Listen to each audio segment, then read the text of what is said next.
so when people ask, what's the best food city in the world? I had heard you say there's an argument that it could be just Queens. That's wrong. Please correct me. That's incorrect. I have said anyone who thinks it's something other than Queens, which is just one of our five boroughs, proves my point that there is no city on planet Earth, and I have been to all the big ones. Yes. In anyone's top 200 list, I've been to all 200. And you know, you tend to fly into capitals, and in a lot of smaller countries, there aren't that many places with a hotel and restaurants and that sort of culture. I mean, Mongolia is the most sparsely populated country on the planet. Mm-hmm. And Ulaanbaatar is a great place, and I love it there. But, you know, the food scene pales in comparison to the Astoria. one on this block. Yeah.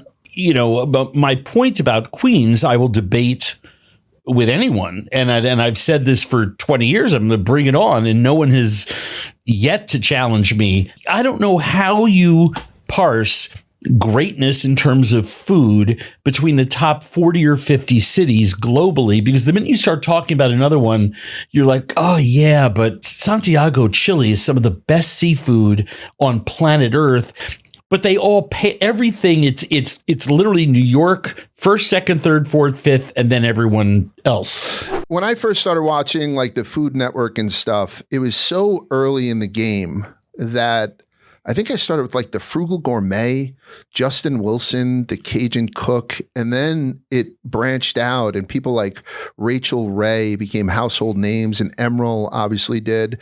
But at some point, as I started watching it, Andrew started to pop up, and I became a almost religious follower of everything that he did.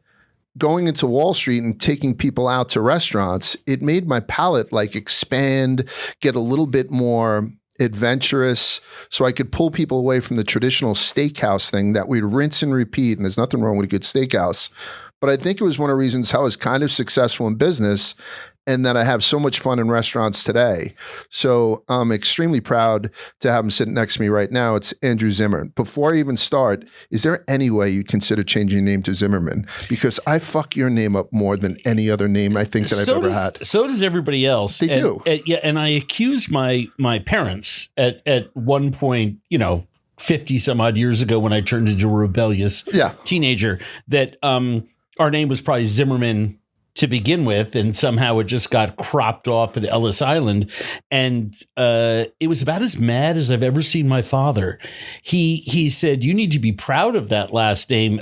And I learned, and subsequently it's benefited me amazingly in very personal ways, that anyone who has the last name Zimmern is related to me. Okay. Literally related to me.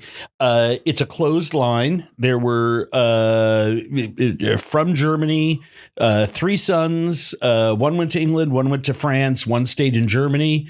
This is 300 years ago. The one in England, they made their way to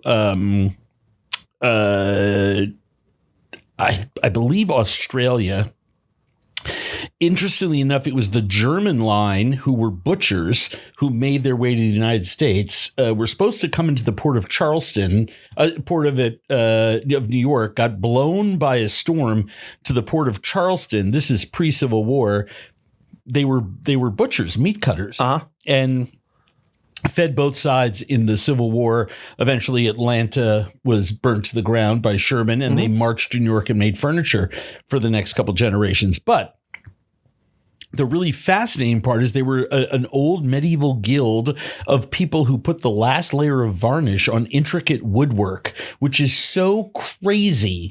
But I've been in I was just a couple years ago at the Cayman Cookout down in Grand Cayman, and there was a regional manager for Moet, who was there, and he said his mother's maiden name was Zimmern, and I said, "How'd she spell it?" And he said, "Like yours." And I Sure. I'm like Zimmern. He's like, yeah. I go, we're related. So now whenever I see him, he's my cousin. That's awesome, though, I right? know. Yeah. I know. You know what? So I'm a McCarthy. My name is Michael McCarthy. My dad is from West Cork, Ireland. He was Ireland. He was born on an island off the West Cork of the west coast of Ireland. Beautiful part of the world. Yeah. When you go to Cork, everyone's kind of tall. I had dark hair at one time before my wife robbed me of everything that was, whatever. And so there are so many McCarthys, it's the exact opposite. We're like dog shit. We're everywhere. To where when I bought my first house, my wife has an interesting last name. Her name is Ann Harvey. So there weren't a lot of other Harveys. You have to sort of sign off saying you're not this Ann Harvey, you're not this Ann Harvey. So there might have been 7 or 8 of them. Then when it came time to Michael McCarthy, apparently we're all scumbags, and we never returned anything at Blockbuster. We never did. So I had to sign off 813 names before I was able to buy my first house that I didn't return. So I'm telling you right now, I'm a good person. Stay away from Mike McCarthy because we could be an absolutely dastardly lot. So just knowing that you have almost like a closed loop on your last name already makes you infinitely more interesting than Scott Conant. So to have Scotty in here the other day, you said he's a very close friend of yours. He's third best kisser on the Food Network. Yeah, really? He's a little handsy. He seems like it. He's handsy. I will tell you what he did, though. He has a new sauce. Yes, he does. Jar sauce, Matone. Yeah. Matone Street or something. He brought them in, 4 of them. And as he was sitting here and I was interviewing him, I was just doing hits of this sauce cold out of the jar. Yeah. And it's an elite sauce. And it makes me angry because when I was in my old industry, I spent tens of thousands of dollars taking people to Scarpetta because that's just when that simple dish became one of the hottest dishes in New York. Correct. And then it comes, and I was always like, wow, I'm overpaying for this, just like everybody in New York does. 1,000%. And he comes in, he brings in a couple of jars, and I fucking fall in love with them reluctantly. I will say, Scott is the beneficiary of some really amazing food tech as well. A decade ago, you would have had to have raised the acidic level in the sauce and added other stabilizers that the technology now allows you to avoid. Okay. So his sauce tastes so clean and so bright. I think it's absolutely wonderful. And I hope he's very, very successful with it. I think he will be. I hope somebody else gets successful from it and he gets bilked out of his money just to sort of knock him down a peg. Is that weird to say? No, not at all. I mean, I know his wife and kids, so it's a little different. They seem like they're set up, though. You never know. Okay. I mean, we're all a bunch of shysters. Right. It's wonderful that you say that to me because there was a time. So I grew up in Brooklyn. There was a time where jarred sauce was just so taboo. And heresy. And it would give me the sour burps. So it was a shonda, I think some people might have called exactly it. Yeah, right. It was terrible. That's what my grandmother would have called it. Yeah, and me. And it's one of those things where it's all of a sudden got the acclaim, not the acclaim, it's got the legitimacy that it never had before. And I didn't realize that's the reason. You don't have to pump it full of chemicals. Well, they would keep creating sauces and shelf stabilization mechanisms by playing around with acidity and pH balance in food so that you could cook it under pressure with a minimal amount, but you could still taste it. It wasn't the same thing. Right. And it's the exact same thing as the piece that I wrote in the New York Times about PFAS, these forever chemicals that are in Teflon. The fact of the matter was it's so easy and it should only take you anywhere between 15 and 45 minutes to make a great tomato sauce on your own and then store it in the fridge or freezer, Ziploc bags. Whenever you need it, you grab one out, and every month or two, if you use it a lot as a base for other things or just on its own, you have it. So why would you need to buy a jarred sauce? The fact of the matter is that so many people, increasingly with every year, cost, time, convenience become such big factors and affect our food system in a really profound way. And so personally, I'm thrilled that for those that want to have the choice, they do not have to make one from scratch because now there's a good one. Yeah, and there are a couple. And my buddy made it. Yes. Now, the hurt, because we are close. The hurt that I'm experiencing, that I still do not have a case of the sauce on my doorstep. Right. And I will see him at some point this weekend. Right. I will probably see him tonight or tomorrow during the day somewhere, because while we're recording this, it's New York City Wine and Food Festival weekend. I will see him and I will shame him tremendously for there not being sauce at my house. I will use my small distribution to clip that right there and tell Scott Conan, I'm embarrassed for you that you haven't already sent a case, because I've never met the man before and I get a case to the house every other week. Every other week. Yeah. He's really pushing this shit on me he too. likes You know tall what I mean? guys. Yeah, he certainly does. But even when I told you I spoke to Greenie too, he did something with American cheese and I didn't think it was going to be that big of a deal. He has this New School American where he replaced a lot of the citric acid and whatnot with like butter and cheddar and milk, all these foreign things that people don't like. He sent me some to my house. It's fucking elite. Yeah, it's great. An elite cheese, makes the apron, everything that you need. It's great cheese. And it's one of those things where I think now people don't have to settle for the second day ragu burps that particularly the Irish had, because they weren't able to make Sunday sauces, or they didn't. But I make a Sunday sauce every week, so I'm not in any kind of deficit as far as red sauce goes. So, because you threw in the word Shonda there. Yes. So you're an Irish Italian Jew. Yeah. So I was a lifeguard in a mikveh. That's a joke, but people won't get it.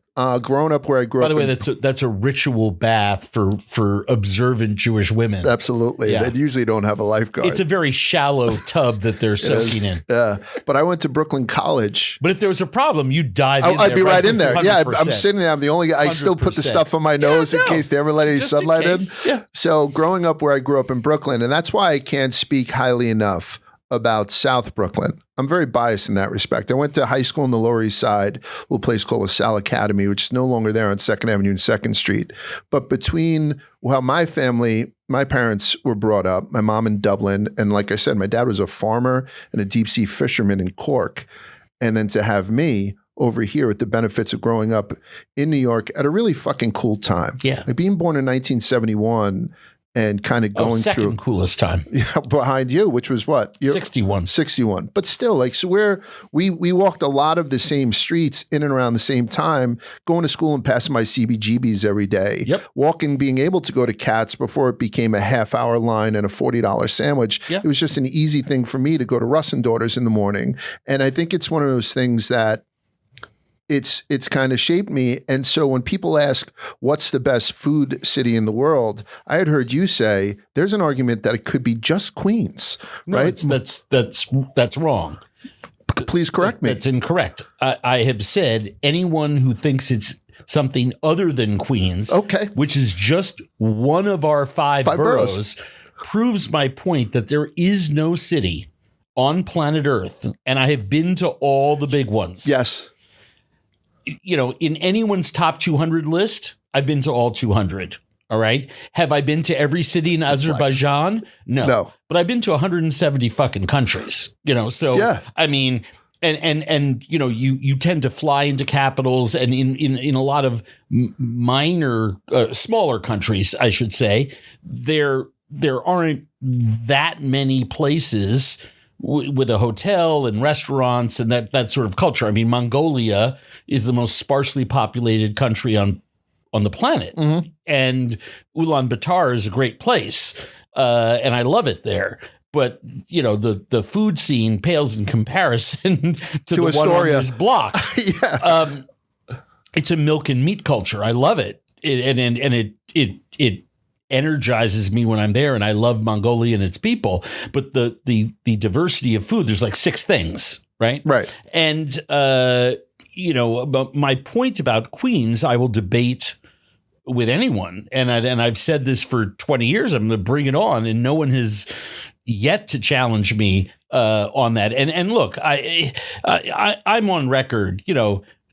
Tokyo, Hanoi, you know, Bangkok, Chengdu, you know, Chicago, Los Angeles, you know, you want to name Rio. I mean, you know, Mexico City, geez, Louis. I mean, I don't know how you parse greatness in terms of food between the top 40 or 50 cities globally, because the minute you start talking about another one, you're like, oh yeah, but fuck, Santiago, Chile is some of the best seafood on planet Earth.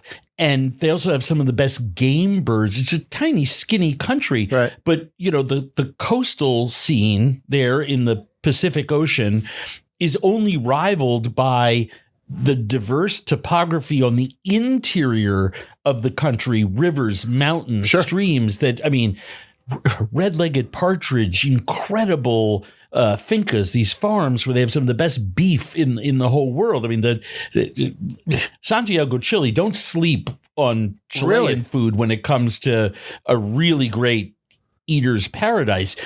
But they all pay everything. It's literally New York, first, second, third, fourth, fifth, and then everyone else. My point, to get back to those that aren't following, this is going to be the whole thing, by the way, because I'm fascinated by everything you're saying, so much so that I think this might be my last episode, because I'm a fucking fraud, Ian. So the thing is, I can say that New York's the best city in the world. I've been to a couple of countries. I've been lucky enough to go to a couple of countries, and I've been around this great, country of ours, but I don't know anything. And I'm immediately 5 minutes into this, I don't fucking know anything because of you, asshole. I'm too old now. I can't catch up. No, that's not true. You're insanely curious. I've just met you. Yes. 15 minutes ago. You're very curious. You have the humility to be teachable, and you've just said something that took me 30 years of living on planet Earth to even begin to think about uttering, which is the concept of, I don't know blank. Can you tell me about it? Okay. I mean, I had so much ridiculous ego and was such an imposter. I was really a deplorable human being and a user of other people and taker of things for a long time in my life. And then, the first half and then the last half of my life, I've been, a glorious, sainted think it was a third human being. I'd like to keep you around to like 120. So I think it's I more hope like so. a third. I hope so. Yeah. My family would like that. Yeah. But the point that I wanted to make about Queens is that I always point out to people when they say, well, is New York really still the greatest? I'm like, look, there are, hundreds of ethnicities within the borough of Queens, represented in populations of 5,000 or more, that keep cooking for subsequent waves of immigrants. Right? Yes. So when you want to have the best Greek food, don't go to the place on Yelp. That's, Yelp is just crowdsourcing idiocy and amateurism.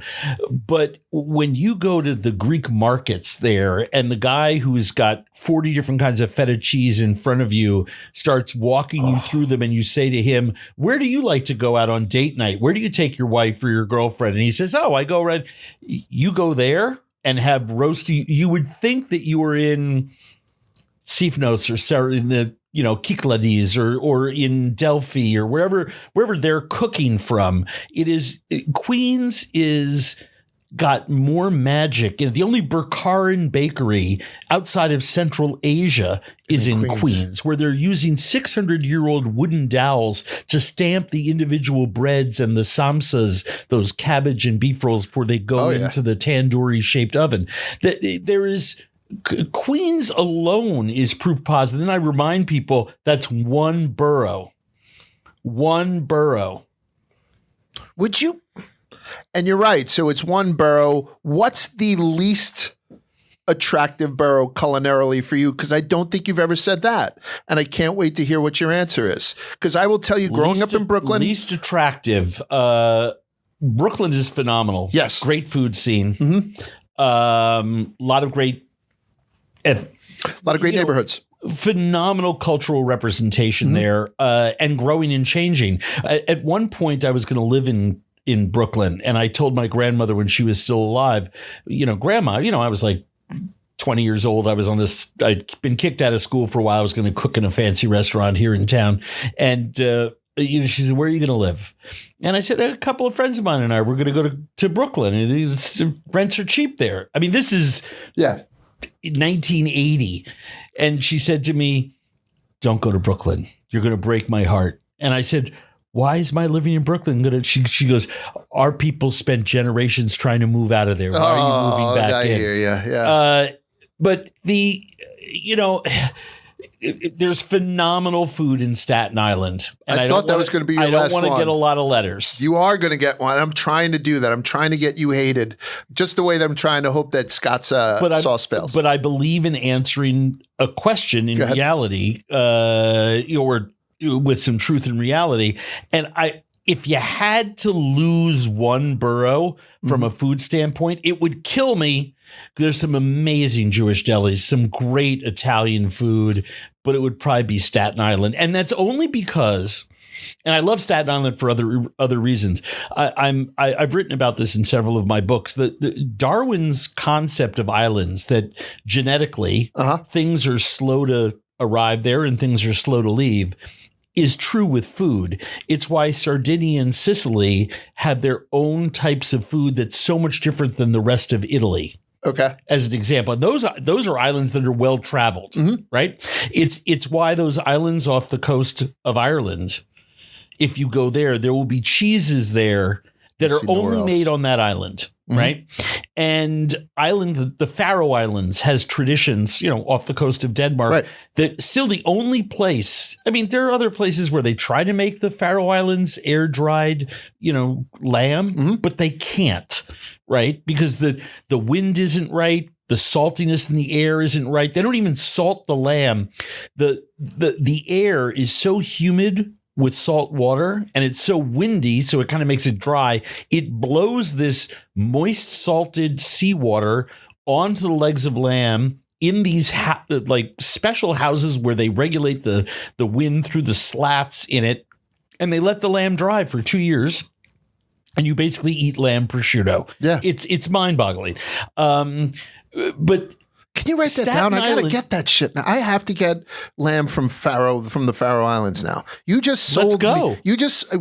But by the way, that's not even the best food in the Faroe Islands. The best food in the Faroe Islands is the seafood, because there's no pressure. There's so few people that live there. There are mussels and oysters the size of your thigh. Really? Oh my God, it's amazing. And you literally, in our show, we went with a diver to go get this, and we were like, "Oh, we all arrived with our equipment and safety gear and all the rest of this." He goes, "What are you doing?" He goes, "We're going diving for this list 8-9 different types of shellfish, right? To dive for, huge." Guy looks at me. He says, "I let go of the rope on the stern of the boat. The wind pushes us out so that the bow of my boat is still on the dock. The stern is in the middle of on a part of the bay where it's like 15 feet deep instead of 8 feet deep. Right. And we just step off the back and go down and collect whatever we want. So we dive down. I'm there in my mask and my dry suit. Yeah. And we are pulling up some of the most incredible shrimp, crayfish, mussels, oysters, clams I've ever had in my entire life. The best seafood in the world, other than the Skeleton Coast in Namibia, which I still think has the best seafood I've ever tasted in my life, might just be in the Faroe Islands, although they have less choice than they do down in the southern part of Africa. But I'm embarrassed. I'm losing my track here. No, you're not. The thing is, there is no fucking track here. Staten Island is an island. Yes. So the culture has stayed there. It's deep, but it's not broad. Okay. Queens is both deep and broad. Brooklyn. The Brooklyn, deep and huge and broadish. The Bronx, broad, maybe less deep, but some of the best Central American. I mean, you want Dominican, and Caribe food. You want great Guatemalan or Fritos. We go up to the Bronx. Yeah. Certain African communities. Okay. They're the Kenyan food scene up in there. The Nigerian food scene in the Bronx is insane. So the Sophie's Choice at Staten Island gets in the back of the head. Yeah, I mean, if we're playing marry, bang, kill? Yes, marry, fuck, kill.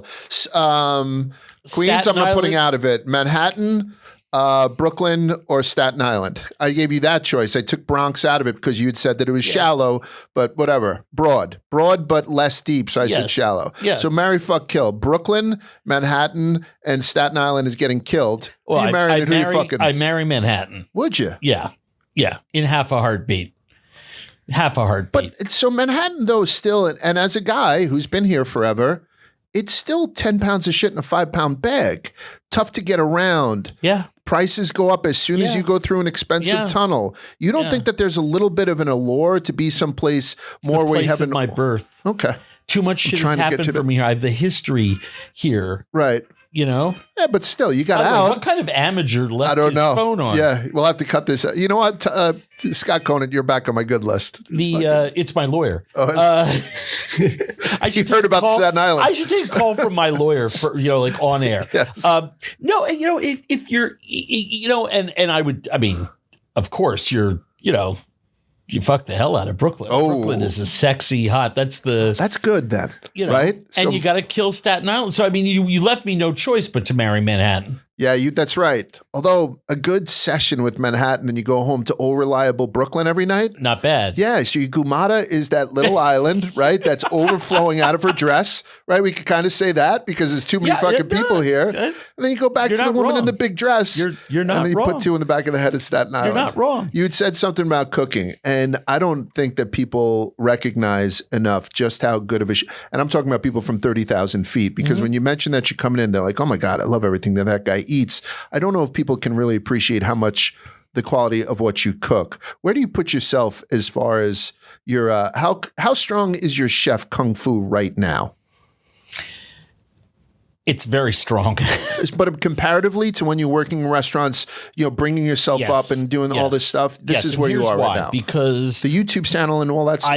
I am my knife skills and my kitchen acumen, my decision-making process is probably at its peak right now. Okay.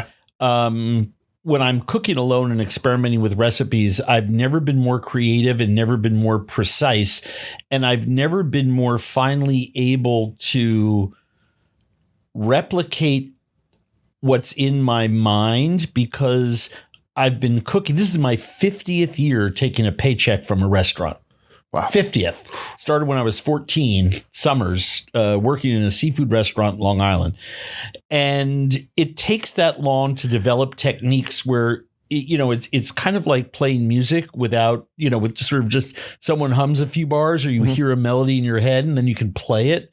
So I'm at that point in my food life where and I've seen a lot of shit. That's when people say, what's your greatest talent as a food person? And it's something actually that Michael Voltaggio said to me when I first met him when he was cooking at a hotel in Los Angeles prior to opening Inc. And, this was an early episode of Bizarre Foods in LA. And I had some friends who were chefs who said, this guy's a talent. He's going to be something. And so we did a little something on air together. And I was doing something with razor clams and I felt like someone was looking at me. I looked up. We're supposed to be cooking together. And he's like, just staring at me. And I said, what's wrong? And he's like, I'm just watching you. He said, I've just learned like 5 things. And I'm like, for me, And he's like, yeah. And I'm like, what? And he mentioned how I was working with these razor clams. I said, well, I learned that from grandmothers in a tiny little island in the Venetian lagoon where they collect these things and they open the razor clams by dipping the tip of the clam into a little pile of Venetian sea salt. And the clam instantly opens and you have like 3 seconds to scrape with your finger. The whole clam and the juice comes out and you discard the shell. Mm-hmm. And then what you've done is you haven't used hot water. You haven't left any meat behind. You haven't damaged the meat at all with even the tiniest knife. And some of the razor clams there are very long and skinny like a pencil with a really brittle shell. And I've never forgotten that moment because it made me realize, first of all, it was very sweet of him to say, but it made me realize as I continued to travel and learn and eat, and I really am insatiably curious about food, that my greatest superpower is asking questions, learning so many things in so many different cultures and cooking things so many different ways that I think at this point in my life, I am both broad and deep. And that's a really special place to be. I was cooking a charity dinner in a Michelin star restaurant in Atlanta a couple of weeks ago. And the same thing happened to me, a chef who I respect immensely, who made one of the best dishes I've tasted in the last 10 years, a chef named Ron Su, and his co-chef Aaron Ginsberg did a chawanmushi for a progressive dinner with 8-9 other chefs from all over the world. That was the best version of the seafood chawanmushi I may have ever had. That includes being in Japan. When was this? It was so perfect, like 2 years ago. Okay.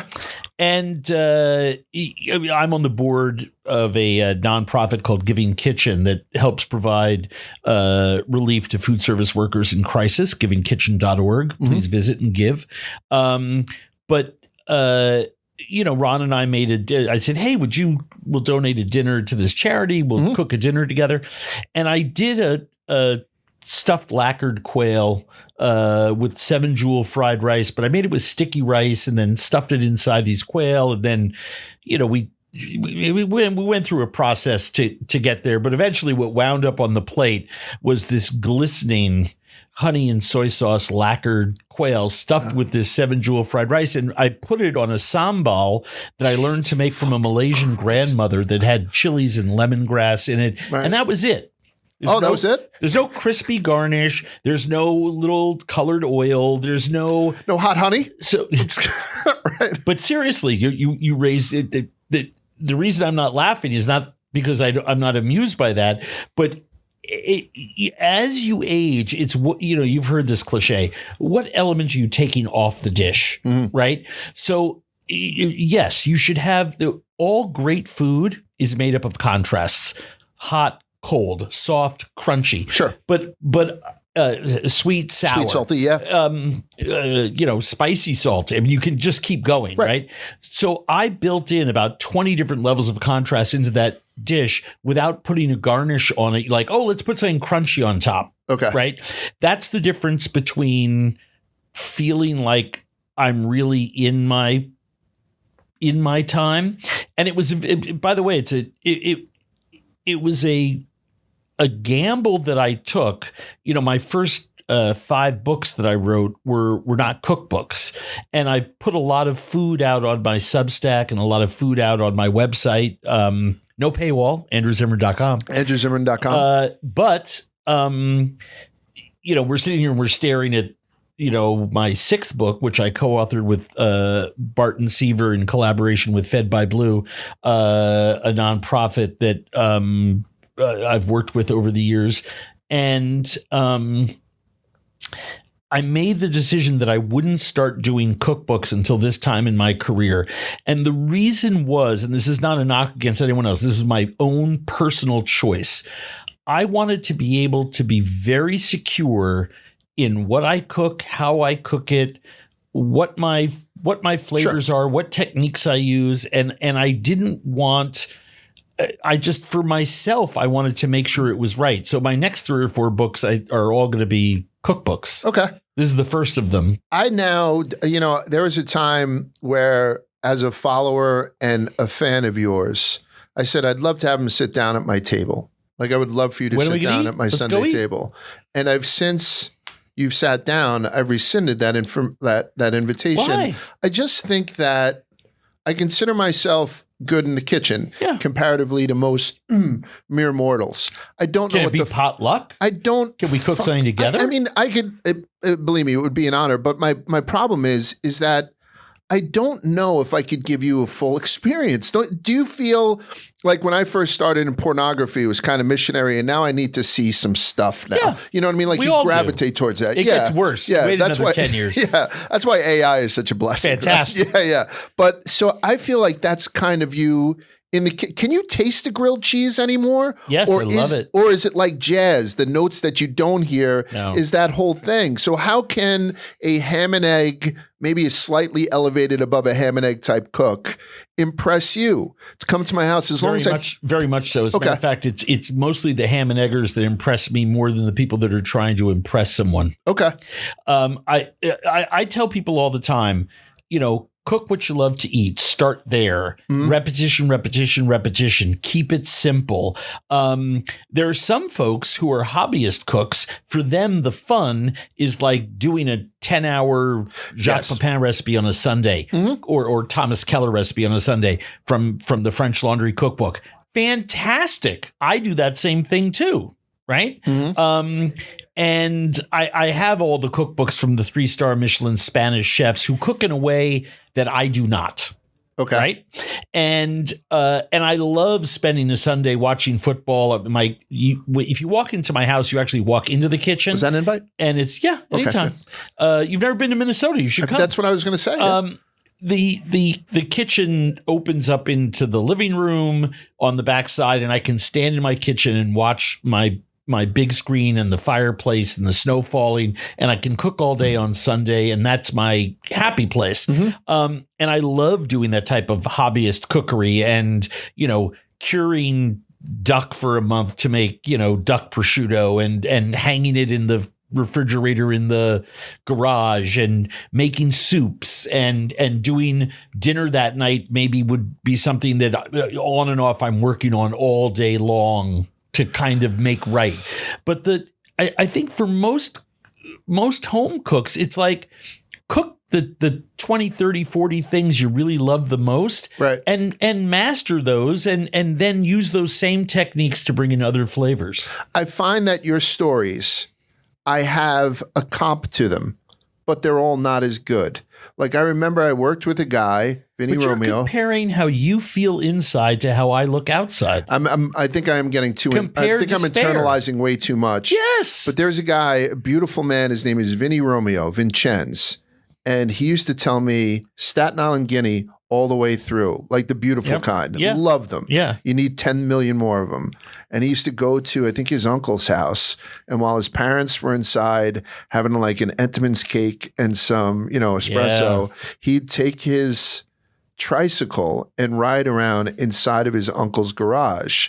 And then when he'd go home, his parents would have to change his shirt because they were hanging dried sausage in there. So that porky oil would drip on a young Vinny as he was going around. And that's my Faroe Island dried lamb to a certain degree, except mine's a small Italian on a tricycle. It's the exact same thing. Yeah, I guess it is. Lucky enough to did you eat any of that? Years sausage? later, he brought it to us, and it was transcendent. It is transcendent, right? And this is the beauty of food. And I've written a lot about this too. My favorite chapter in my first book was called "The Last Stop on the Subway," and the idea was you want to have the best food, go to the last stop on the subway. And I actually drew the same comparison that you just made.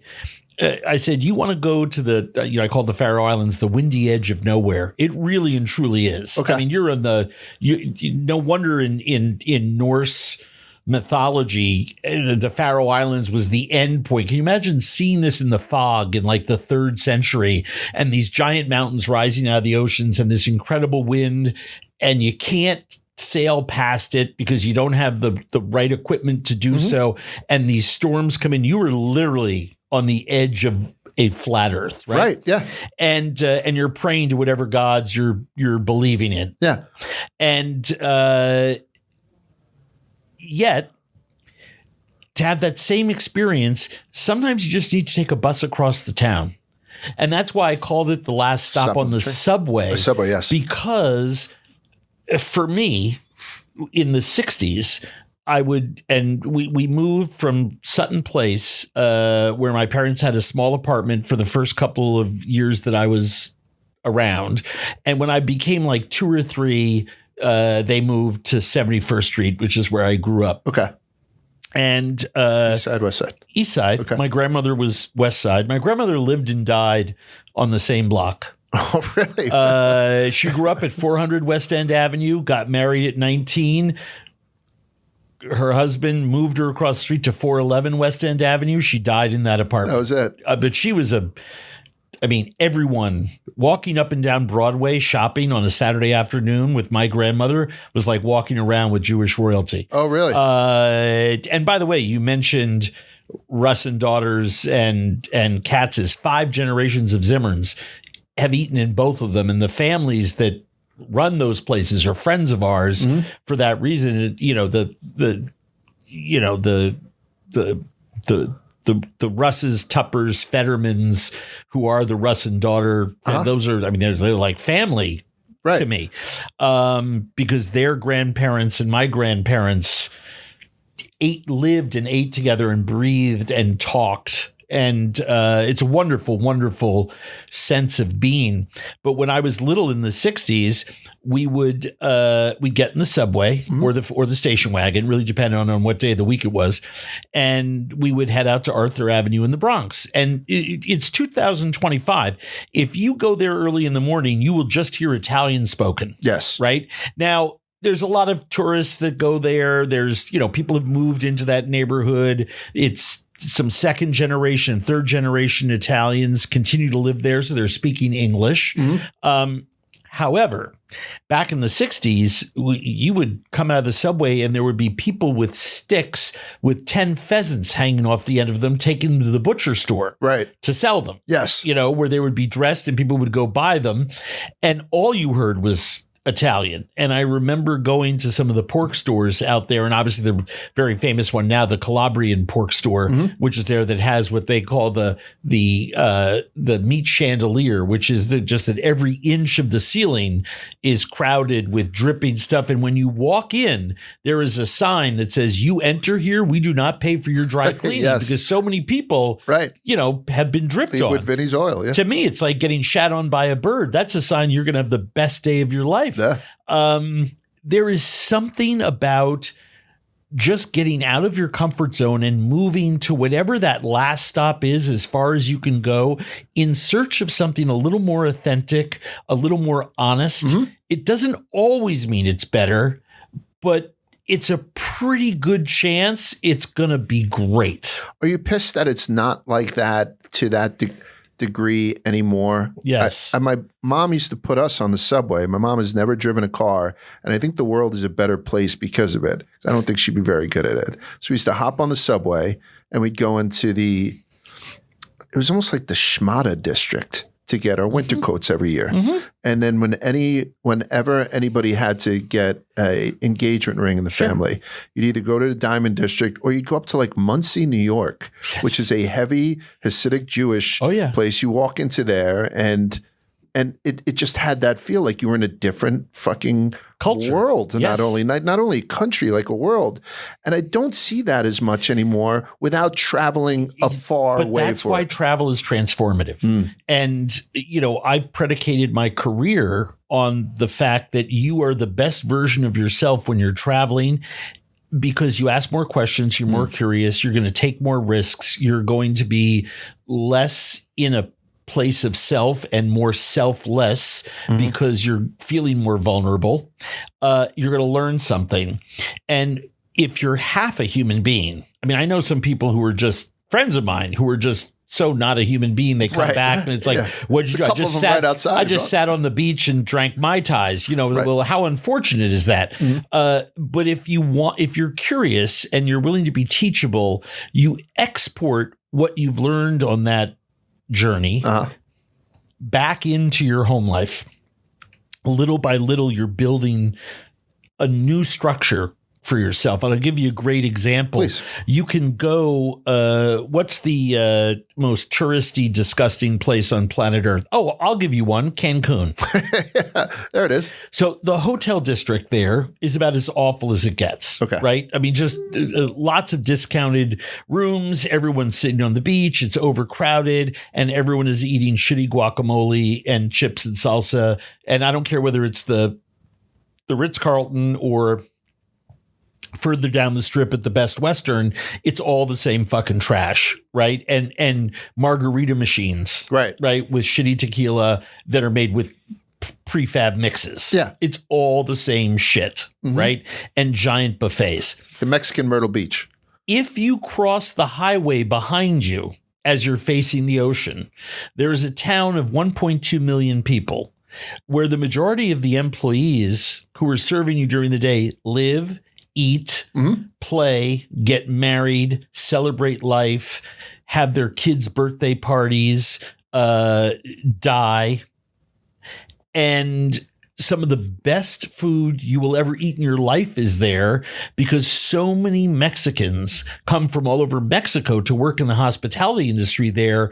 You will find treats from so many other states in Mexico that the food there is really special. You just have to get off your ass and wander into neighborhoods that are working class. And for some people, because they practice contempt prior to investigation, all the way up to outright racism. Practice contempt prior to investigation, which is a very good way of saying racism, to be quite honest with you. Well, it's a form. I mean, it's a form of contempt prior to investigation is what many 19th century philosophers felt was human beings' greatest evil. We judge something before we check it out. And I've learned as a traveler, shut up, ask questions, and get ready to have your mind blown because you're going to see things that it is this pervasive and evil human trait that we have that continues to close us off from the rest of the world when in fact we have so much to learn from the rest of the world.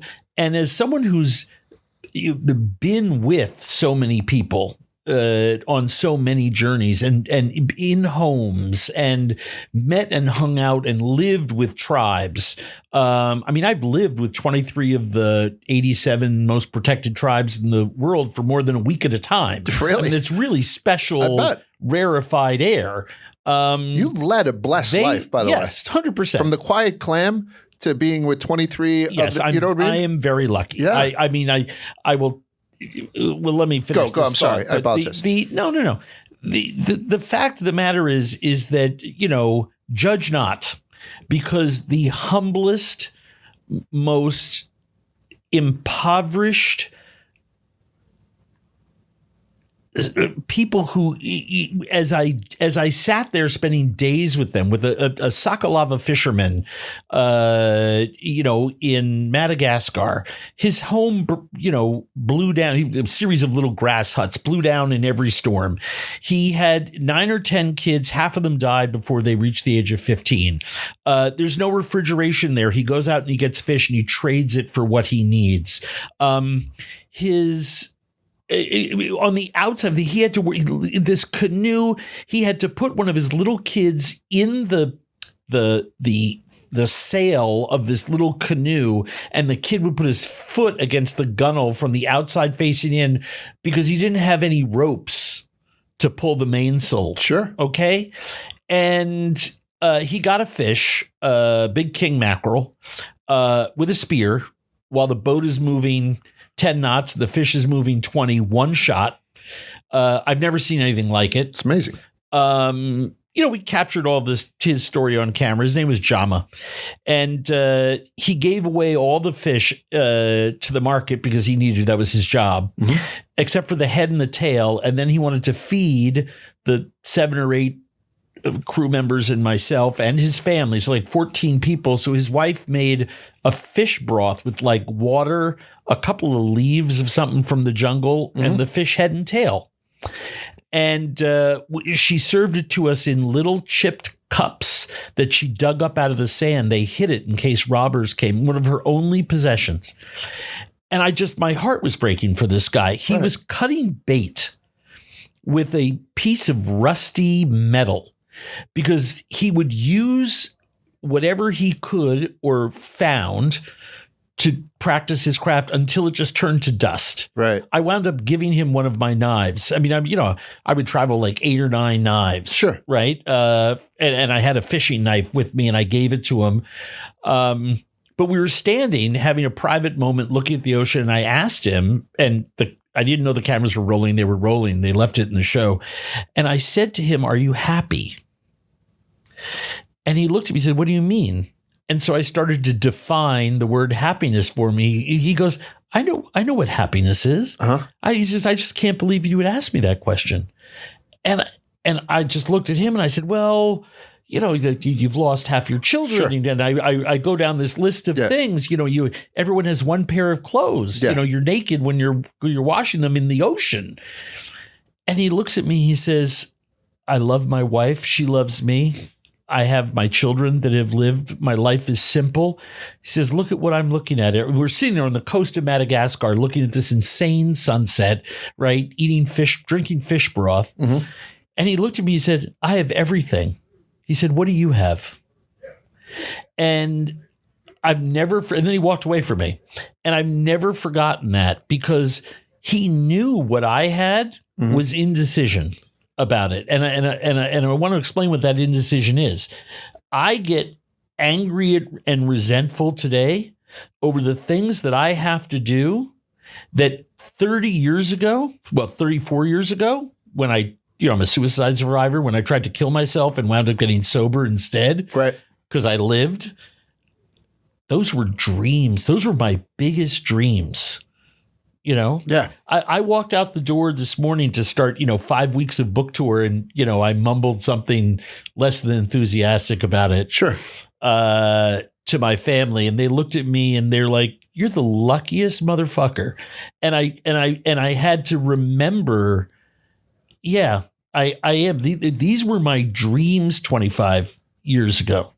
And 30 years ago and 40 years ago. Right. And I get to live them. Our concept of happiness, or mine, I should say, was transformed by talking to people like Jama.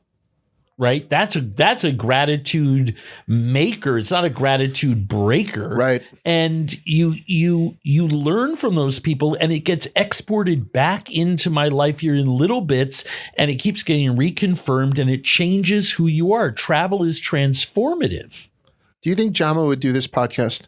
Because I could use a little piece of it. My second question is, then will you want to get there when you decide to stop writing books? When you decide to stop being involved or pulling a paycheck from a restaurant or stop being everywhere, is there a chance that I'm going to see you on the beaches of Sewataneo cutting a mackerel with the rusty stop sign? Do you know what I mean? I would hope so. I would hope so, because it's impossible to think that I could ever do that. No, I think, and I have this argument with my friends all the time, I think I'm a die in the saddle guy.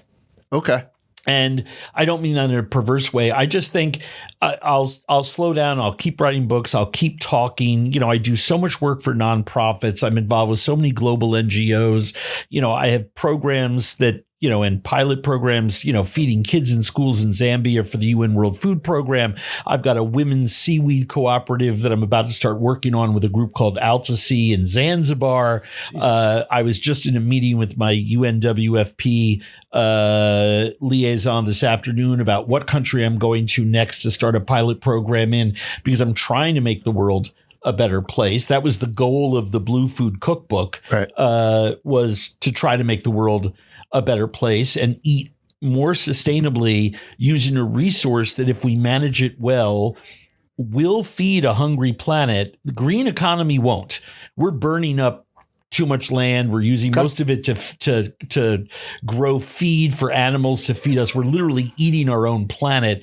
We have to stop that and start farming more in the ocean and managing our wild fisheries better and growing the blue economies around the world and eating more seafood. It's healthier, it's more sustainable, and it's a program for living that really works. Can I interject, though? Even if you don't give a shit about that, the people who are listening to that, I've gone through this. Yesterday, Jake Lasowski, gentleman who does some of the editing over there, we went through the cookbook, and it's also a fucking fantastic cookbook. Yeah, it's 145 great recipes. It's approachable, it's also saving the world to a certain degree. If that's not your thing, and you just want to have delicious food, absolutely. and you're like, fuck the earth, but still buy it, because I think it's one of those things where it's I agree. It's not.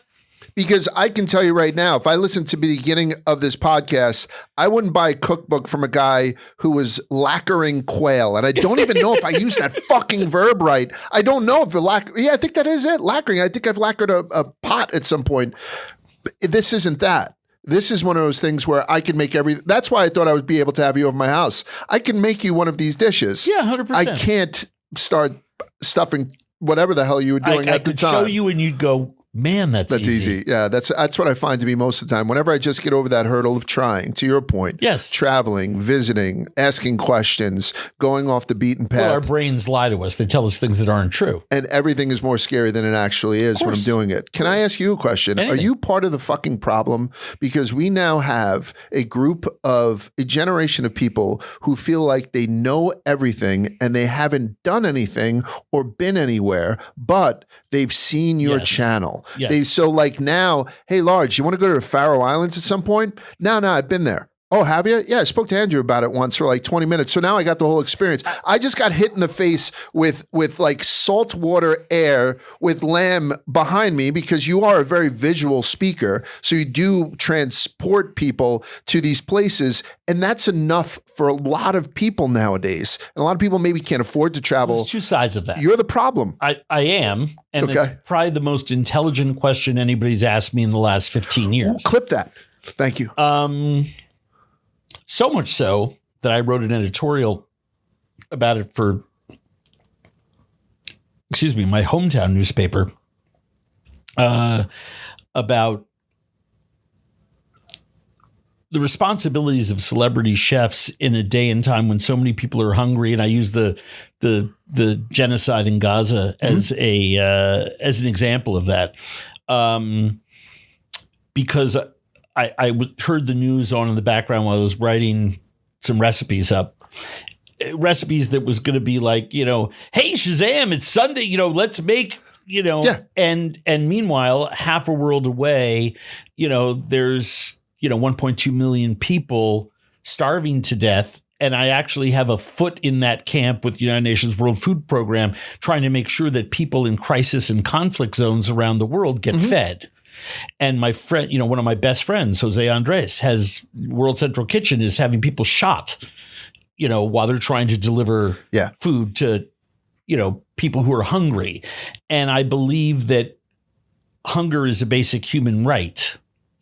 No one deserves not to be fed. And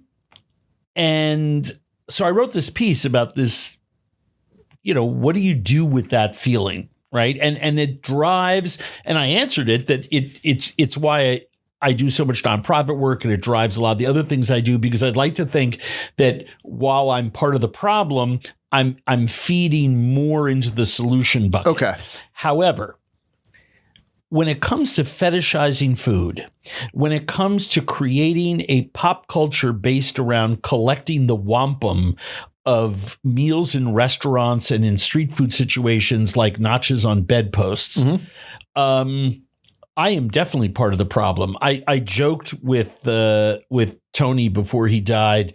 There were some restaurants that we both went to in the same countries that would have both our pictures up, or in back-to-back years we would both have visited. One of them was a laksa shop in Singapore called Mary's Laksa. And when he and I went there was always a line of like 30, 40 people. They made all the noodles from scratch. They made all of the broths from scratch, all the ingredients that went into this incredible, rich curried coconut milk soup with noodles and shrimp and other seafood in it. And they only made enough to, for like 100 to 150 bowls. Right. So the locals would line up knowing they wanted to get some of those bowls. And, they opened at like 10 a.m. and they closed by 3. Right. And I forget which one of us got there first, but one got there first. Then the next season, the other one went there. And I hadn't been back to Singapore for like 5-6 years after that. And but Tony was still alive. And I called him from the show because I got online. There's like 400 people online. Mm-hmm. And I'm not one of those guys that walks inside and says, hey, you know, I'm here. And I enjoy being on the line. Yeah. Right. I'm Yes. talking to people. It's an experience. And one of Mary's daughters walked out, and I vaguely recognized her. She'd grown up quite a bit. And she just starts hitting me in the chest and the arms and screaming at me in a Malay tongue. And she slowed down enough and then started speaking English to me. And basically she was saying, screw you. You and your friend ruined our business. Really? And I'm like, what do you mean? It's like, you're crushing it. Yeah. And she's like, everything was fine. We had 4 burners in the restaurant. They were Jama. Everyone made their thing. Yeah. We all took our $20 a day and went home, and everyone was happy. Now, because you guys came here and you know, it was hot when one of you came, then the other one, I mean, and everything just blew up. Now we have to make 1,000 bowls a day, and we won't, you know, compromise the quality. So we have to do all this other stuff. And we wound up all having a good laugh about it when I was, you know, inside the shop. But it was the first indication that I had that, you know, if I do a story at you know, a friend's fancy 3-star Michelin restaurant, they're booked all the time. Okay. Right. Yeah. I'm not going to give them more business. Sure. But when I go, you know, if I post something tonight on my Instagram about whatever slice shop I grabbed a piece of pizza at, or where I ordered Chinese food and said, hey, everyone, go there. It matters. It carries weight. People go there. And with that comes a sense of responsibility. But what also comes with it is a feeling that maybe you're feeding the wrong beast. Because you have such a, like, you have turned people into the most, when they haven't done what you did, but speak like you do, it's fucking annoying. Do you know what I'm saying? Like, it's one of those things. Those people and all then the time. If you're also going to be considered now by Mary in a Malay tongue, you're essentially like a private equity firm that came in there and fucked everything up. Well, so it's with great power comes great responsibility, Stan Lee. You know what I mean? Like, it's one of those things. But by the same token, you say to yourself, I'm trying to do it, so I'm being hypocritical. You know, I'm just a guy. I'm just a food guy. Yeah. I'm just a cook. You know, you think of yourself in much you don't see, and this is the blessing and the curse of the state of media in 2025. We all make shit in a vacuum. Sure, you look at your Instagram numbers, and I'm sure some of these creators and who where it's their pure livelihood. 100%. How many followers you have dictates how much you can charge an advertiser. They're probably looking at their numbers, or their team looking at their numbers. But I know everyone whose face is on camera has a huge ego and no self-esteem, because that's my situation. Yes, so mine as it's well. like, I'm sure they're looking at their own numbers. I find this fascinating that we make things in a vacuum, and then it hits you. You don't realize the impact of it until people start telling you stuff, or you see comments, or you start realizing later on, a year down the road, that, you know, you bump into the person from that banh mi shop, and they're like, oh yeah, thank you, man. I mean, we were on fumes and out of business. And then you kind of feel good about yourself. And I'm lucky I've had enough people say thank you than people who've said screw you. Makes up for the annoying aunt or something like that. And you know what? I find that there's a parallel with that with the gentleman I work for. I don't know how familiar you are with Barstool, but Dave does that pizza stuff.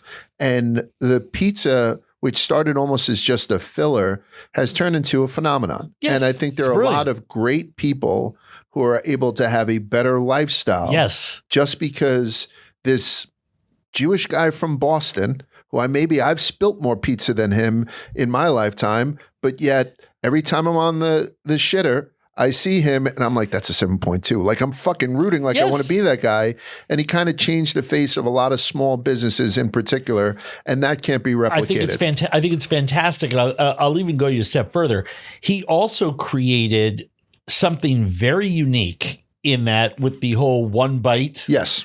thing. Yeah. Because there are a group of people who would say, well, you have to savor, you have to see how it sits on the palate. You've got to eat the slice. How is the dough when it cools down? How is the sauce? The flavor is going to change as the temperature drops. Your mouth is going to process flavor differently as fat begins to coat the interior of it. And there's all kinds of reasons that I could argue at least eat half the slice.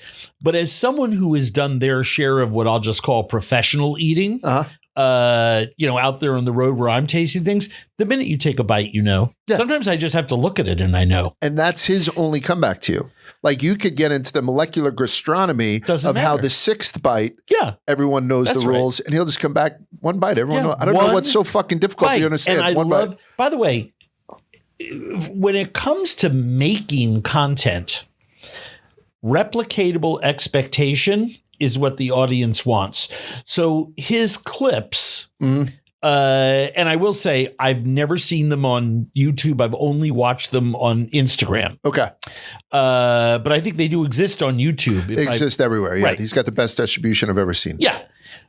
But I see him, it's just him walking out of the door, opens up the box. Sometimes the wind is flapping the box up, and he takes a bite, and then the number comes up. It is perfectly digestible. I use that example, the pizza thing, when I'm talking to people about making content, and they're like, oh, we're going to do this, and we're going to do that, and AI, and blah, blah, blah. And I'm like, you know something? Look at the most successful shit out there. And I don't like to say, happy accident, because I think we make our own luck and you get inspired to say something. I use the phrase, if it looks good, eat it, as a joke in the pilot of what became, we didn't even know we were shooting a pilot. It was a proof of concept. We didn't even know it would air. And it became the cat in episode. The second episode we ever made, but it was the first one that was aired after the pilot. I didn't say it. We had to put it in his voiceover. The network said, don't ever not say that on camera. Like our audience just spiked. I mean, they're showing the pilot in Vegas in this room with 500 people. And hey, if it looks good, eat it. And people are like, what? On the little dial. And then for 20 years after that, people were yelling it to you from across the street, right? Like if it looks good, eat it. In foreign languages. The show still airs in 140 countries. In some countries, it's still airing every day. In Italy, I go to Italy, Orari da gustare, the best translation of bizarre. It's called The Horrors of Eating. Oh, really? It's fantastic. That's perfect. It airs every day, Monday through Friday. Horrors of Eating. Same in Chile. It airs in the People's Republic of China. I mean, it's an incredible thing to have been a part of. I mean, to be honest with you, it's just. So I am walking down the streets of, Boston, and a group of Japanese tourists in a bus, and they start screaming at me, if it looks good, eat it, with heavy accents, or they're just screaming at me in Japanese, and I know exactly what they're saying. So then how do you feel about the influencer culture right now? How do you feel about when back in the day, if it was the New York Times, you would go to New York Times food reviews, I think, and then Zagat's, and now nobody goes to that anymore. They would just go to TikTok or Instagram and put in, I'm going to Puyol in Mexico City, and then you get 30 people. Nice flex. That's not a big deal, is it? So Ian and I were in Mexico City and I would tell you, it was one of the worst moles I've ever had. That mother mole that people swear by, I did not enjoy it at all. I enjoyed everything they put on the table. I enjoyed everything about my experience. We stayed in the St. Regis. Yeah. There's another little fucking flex for you, Andrew. And then we had a nice meal in the Animal. I had a great taco and a couple of taco stands, including one. I was there covering a NASCAR race. I didn't enjoy Puyol as much as I thought, at least not that mother mole. But it's one of those things where I'm glad that I have the experience of being there, even if I'm not necessarily going to tell people to go right after me. Yeah. Do you know what I mean? Hold on 1 second. Enrique? It's AZ. No. Oh, that's terrible. This guy's a stud. Yeah. I didn't even like the presentation. Am I going to shit on Puyo again? I have lots of people who have these experiences. Let me tell you what my take is on what your question is, because I think it's really important territory to cover. It's like the 1970s and 80s Olympics with the East German women's swim team. Okay. And I love swimming, diving, ice skating, judging from that because they would always throw out the high and the low score. Yes. It's what's in the middle that matters, right? So a long time ago in the 60s and 70s, I think we were so trained to only getting our reportage from one source. It was not very democratic.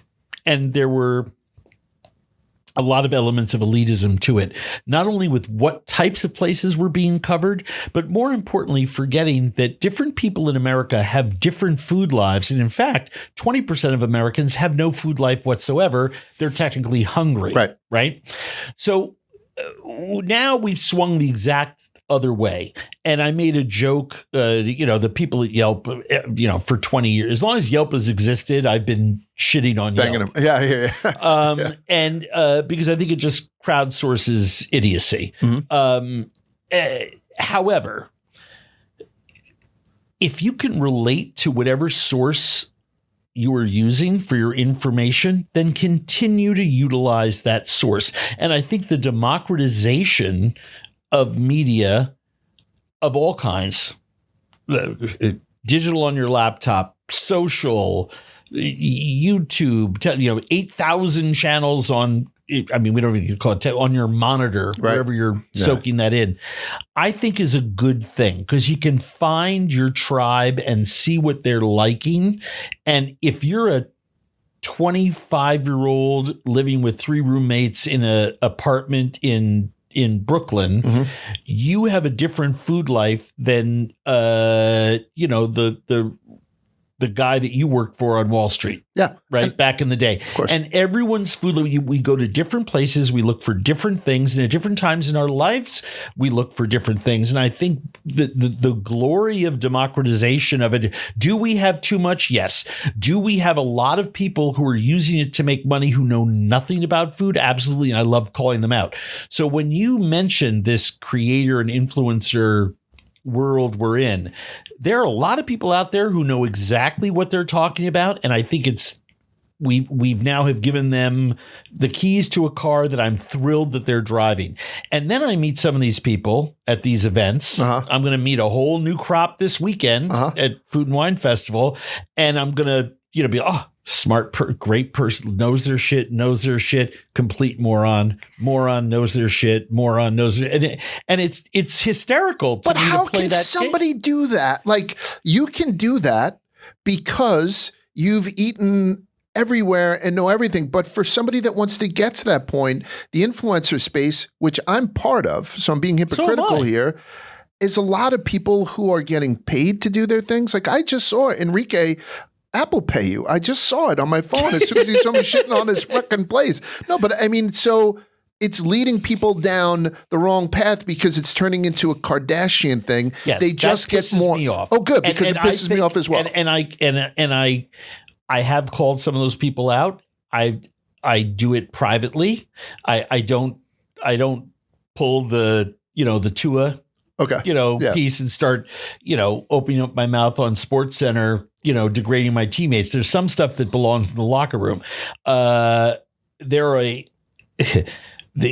If you look behind my boat in the wake, you can see the bodies bobbing in the water of the unconscious people that I've taken to task backstage at various places where I bump into them and they're like, hey, it's great to meet you. And I'm just like, love to meet you too. But let me tell you something. You're a piece of shit. No, I don't say that. I let them know that with their platform comes responsibility. Okay. And some people are entertainers. They're there to supply humor or they're making fun of something. And we're not talking about then, but the people who are pretending to know what they're talking about and take it seriously and going out and doing reviews in restaurants and stuff like that, I think,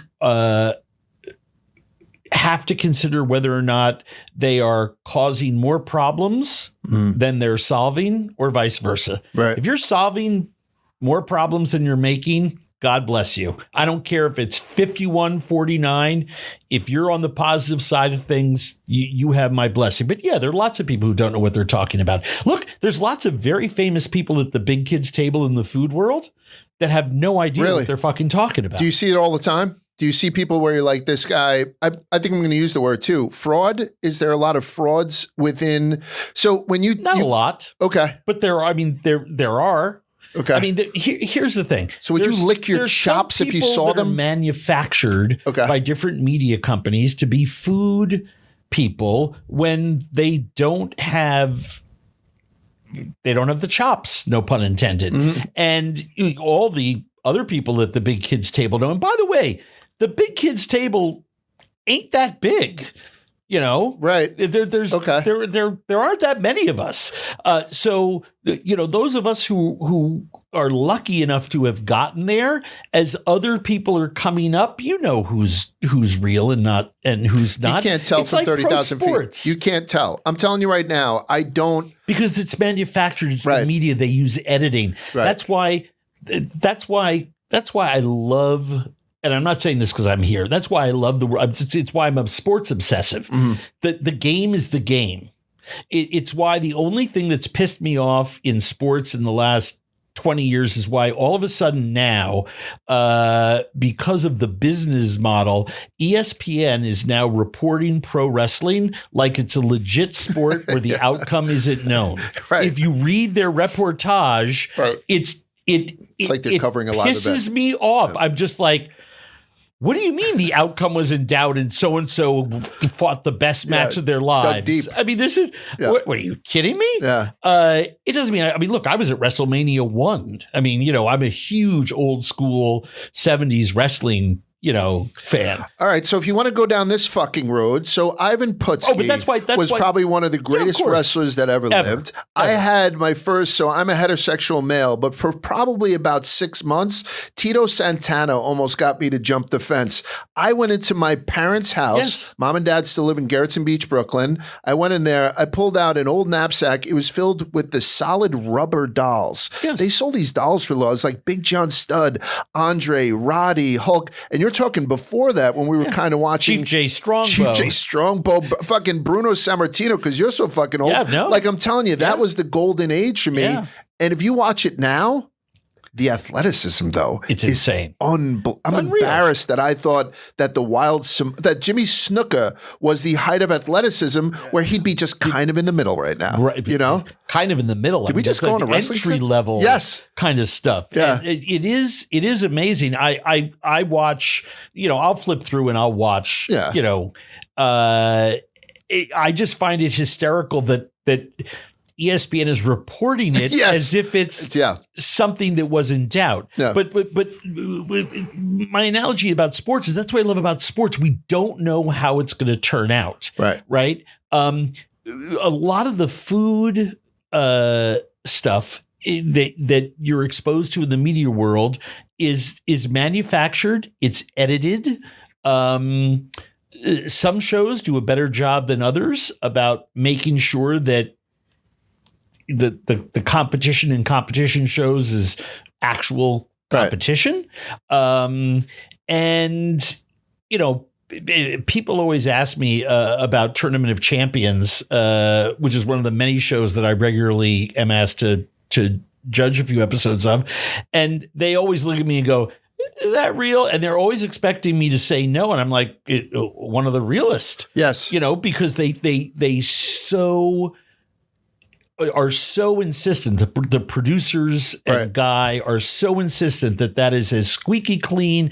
You get the food hot right after they make it. You do not see. You're kept sequestered away. They're watching us eat their food. We have we get the judges. We play a little game when we're walking to and from our trailers of like, do you think that dish was so and so? Because some people, I can eat Manish Chauhan's food and know it's hers all the time. Jet Tilla's food, I know it all the time.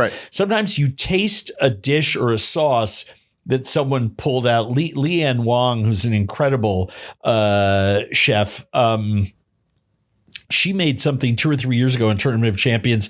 And as we were leaving, someone said, who do you think made that thing with that orange sauce? I said, oh, that had to be Leanne Wong. And they're like, how do you know that? And I'm like, well, that's a Jean-Georges Van der Richten sauce. And, of all the people who show up on these shows, I think she's like the only one that worked for him at that time, if I remember my food history correctly. So I'm like, who else would know to do that? It's culinary forensics, right? That's called. No, yes. that's literally what it is. Yeah. And so we play this game, and I had to wait like 6 months to find out, because I wouldn't even text her I wanted to be surprised when I watched it on TV.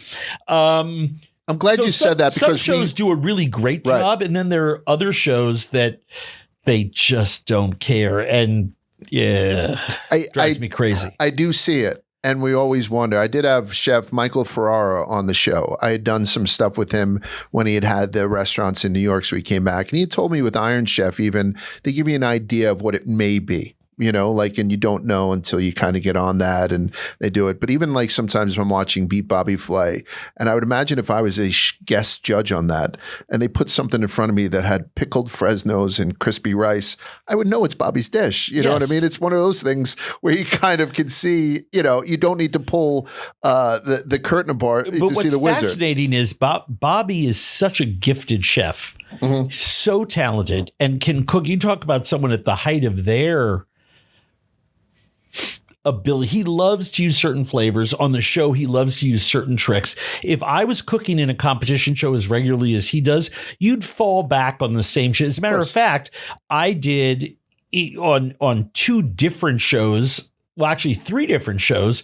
I made the same sauce that I've not seen anyone else use, because I know that I can make it and the judges are going to go, holy shit. I don't even know how he did that, but that's fucking delicious, right? And it is, so you wind up going into your back pocket for the stuff that's really, really good. But Bobby is such an accomplished culinarian and he's so savvy a game player that I've cooked a couple times on that show during special. Yeah, like the holiday specials. Yeah, something like that. I've seen you there. Yeah. So I really felt on the Hanukkah or Passover special, I forget which one we did. Yeah, the Latke special. I thought, I got him. Mm-hmm. I got him. And it came down. He beat me like a point or two. Mm-hmm. And there was one judge who was, I think she was North African. And you don't know who the judges are, right? But you see them around and whatever. And I saw her, and I still chose to do the salmon in one direction. Okay. And Bobby did his in a saffron broth. And I'll never forget sitting there in front of the judges and having her, talk about my salmon like, it curled her toes and she needed a cold shower right afterwards. And I'm thinking, yeah, I got this. Right. And then she's like, but Bobby, that tomato saffron broth was even better, and I was like, motherfucker, and it was just that type of games. But he is so talented and so good. People think because he's been doing TV for so long, they forget how many great restaurants that he's had over his career, which is why I loved his last cookbook project, because it's going back through his career and cooking things out of the history of his, from the old menus. Yes. And I just, I have a tremendous amount of respect for him. I mean, he's been my friend for decades, and I deeply respect him. Can I fanboy a little bit then and continue? Because some of the competition shows I get hooked on. I was a huge fan of the original Iron Chef. Me too. Raksubaro Machiba, I think Hiroyuki Sakai, Chen Kenichi, like all these guys. Morimoto. Yeah, Masahiro Morimoto, absolutely. And all those guys kind of, if they made food that I wasn't even sure I could appreciate, right? And then it's gone from there, in a whole bunch of different directions. Some of them are good, as some of them are bad. I wonder, the greatest chef in the world would probably shit the bed in some of those competitions. 100%. Because it's a different skill set. Whole different skill set. And if I have to say myself, and I'm going to ask you this question, who do you think's the best at those competitions? Because I unfortunately don't think that person's around anymore, because I thought Anne Burrell, her kung fu was very strong in that, to be quite honest with you, and she was a violent competitor when it came down to it. Yeah, but you either have that, you either love that shit and you're able to think brilliantly, or not. Who's the best, do you think, that you wouldn't want to be across the way from? Well, I mean, there are a couple people who I've competed against who are so insanely brilliant at creating food that pleases judges and satisfying the requirements of that particular show. Yeah. Regardless of what show it is, they have a clarity of thought while the time is ticking by that is really, truly amazing. Antonia Lafaso, probably the young generation. Mei Lin, one of the... She's elite. Jet is also... Her food is absolutely insane. I think she's one of the best young culinarians. She's not... to me, she's a young culinarian, even though she's been cooking for quite a long time. And I'm just sort of going backwards generationally, and I'm obviously I don't have time to list them all. Manit is a brilliant competitor. Alex Guarnaschelli has one of the best palates of any chef working today in America. And she is, primarily cooks now on TV. But she grew up cooking all over the world in a home. Her mother's one of the most famous food editors in the publishing world. I did not know. And she has a knowledge base and system about what's right about food and how to construct it that is extremely enviable. And I've cooked together. I just last year did Eric Wildcard Kitchen. Okay, yeah. She was one of the people. Jet was actually the judge. Rocco DeSpirito, Alex, and I all competed. It was a lot of fun. I will say, and I had the chance to both, cook with him on Iron Chef in the first doubles competition I think they ever did. Morimoto and I cooked against Bobby and Marcella Valladolid. Oof. And battle whistling salmon. Jesus. And battle whistling salmon. Yeah. I'm watching it tonight, obviously, so no spoilers. Morimoto, and by the way, I judged that generation of the show 20, 30 times. There was no one with Morimoto's skill set. If he wanted to just do all French food, you'd think that, Alain Ducasse was behind the curtain. I mean, Morimoto's skill set, his creativity, his knife work, his ability to cook in a range of styles, I've never seen anything like it. From a food pleasure standpoint, where every judge would just be like, "Oh yeah, man, that's pretty." Michael Simon, it's why he's so rarely lost in Iron Chef of that era. I think Bobby got better after he left Iron Chef. So a guy like Michael Simon, Cleveland guy, right? I mean, I've been to Lola and Lolita back in the day. I had a pig's ear salad there that I absolutely loved it. I got much better than that Peugeot. So, and he was. So do you think that his cuisine is better in the restaurant than it is when he starts competing? Like I don't think know. so. Okay. So he has that consistency throughout all platforms. He's so creative. I love Michael Simon. Me too. Yeah. I mean, he re-emulsified a hot dog dish once on a competition that I thought, okay, this is jump the shark. Right. Okay. There's no way. I mean, this is ridiculous. Yeah. Delicious.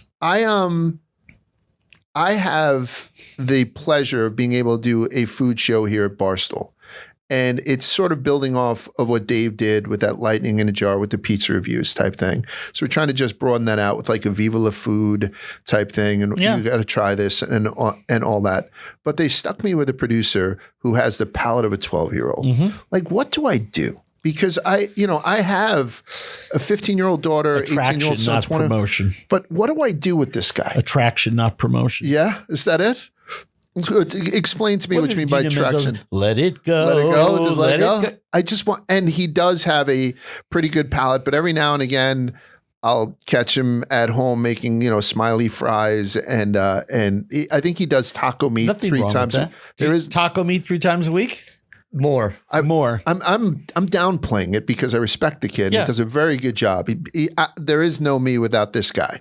I don't know where I end and he begins. Oh, I love that. But what do I do? It's like Brokeback Mountain. It is, and a little bit like without the hats. Right. So, but is there something that you think is universally approachable from all of your travels? I would never have you on this show to ask you what was the best dish you ever had. I would never have you on the show, even though we spoke about the Queens thing, because I know you had spoke about that before. I would never do that. But is there like a universally approachable dish that's also got a Zimmern feel to it that he could go out and say, hey, listen, I wound up having this thing. It's called durian. It's actually very good, but it's not durian, obviously. Right. But is there something? Give it to me. Wow. Is that a tough one? No, it's a great question. I think a lot of critter, whether it comes from the forest or the ocean, falls into that category. And I'll give you an example. I would just assume my black bean clam recipe in this book is one that I developed after eating the dish at Woe Hop downstairs. Yes, of course. Institution. For the entire length of the existence of that restaurant. Right. I mean, I went when it opened with my dad. And I love clams and black bean sauce. Elite dish. Fantastic, right? But when you go to, northern Vietnam, well, now all over Vietnam, because there's so much travel within the country itself has increased, you can now go to these seafood restaurants. They have 40 different varieties of what they call snails, but they're different shelled animals. Mm-hmm. Some of which come in pretty exotic shells, different types of whelks and sea snails, and so cockles have 2 shells and they open. It's a bivalve. These are not. I tried to fucking contribute. Did you see what I just did? He's talking about snails, so I said cockles. My dad's been calling them cockles. It's like Game of Thrones type shit. The way he grew up. Yeah, shut me down in a fucking second. And I'm on your show. Yes, I'm on your show. And this is my first night in prison. Honestly, he's fucking bitching me. You can go out to Queens. And have some of these dishes in seafood restaurants out there, Vietnamese, Thai, Chinese. They will have a lot of these where they're braised the right way, they're sauced the right way, and you would never think, really, I'm going to pull this squiggly piece of meat with this silver toothpick out of this thing, the sauce, and you put it in your mouth, and you need a cold shower right away. That's what you're getting. And I think on the flip side of that, you can't get it in a restaurant, but I've taken friends on hunting weekends down to West Virginia, where I still sneak away. I'm obsessed with West Virginia for a lot of different reasons. But you go there at the right time of the year in fall on the right ridges where there's just beech trees on the top of these ridges with the beech nuts falling. And the beech nuts have twice the fat that acorns do. Okay. The squirrels on the top of those ridges are fat and plump. And you shoot 15, 20 squirrel, skin them, break them down, and you dredge them like you were frying chicken, giant skillet, make pan gravy with black pepper and cream and a little bit of onion. I can do it. And I would just assume eat that squirrel as any meat on planet Earth. It's that good. And I've never heard that before. I've heard so much about hogs being fed, from different chestnuts. And so you can actually taste all animals, but see, all animals, they eat, they all taste what they, I was in Colombia I've learned that from you, by the way. You're like, Well, if you're going to thank eat you. bottom feeders, you're going to. We're at a mango farm in Colombia, and the farmers set traps at night around the edge of the trees they don't pick. They just let the fruit fall rotted to the ground. And I'm like, what are you doing there? It's like, well, we kind of use it like bait.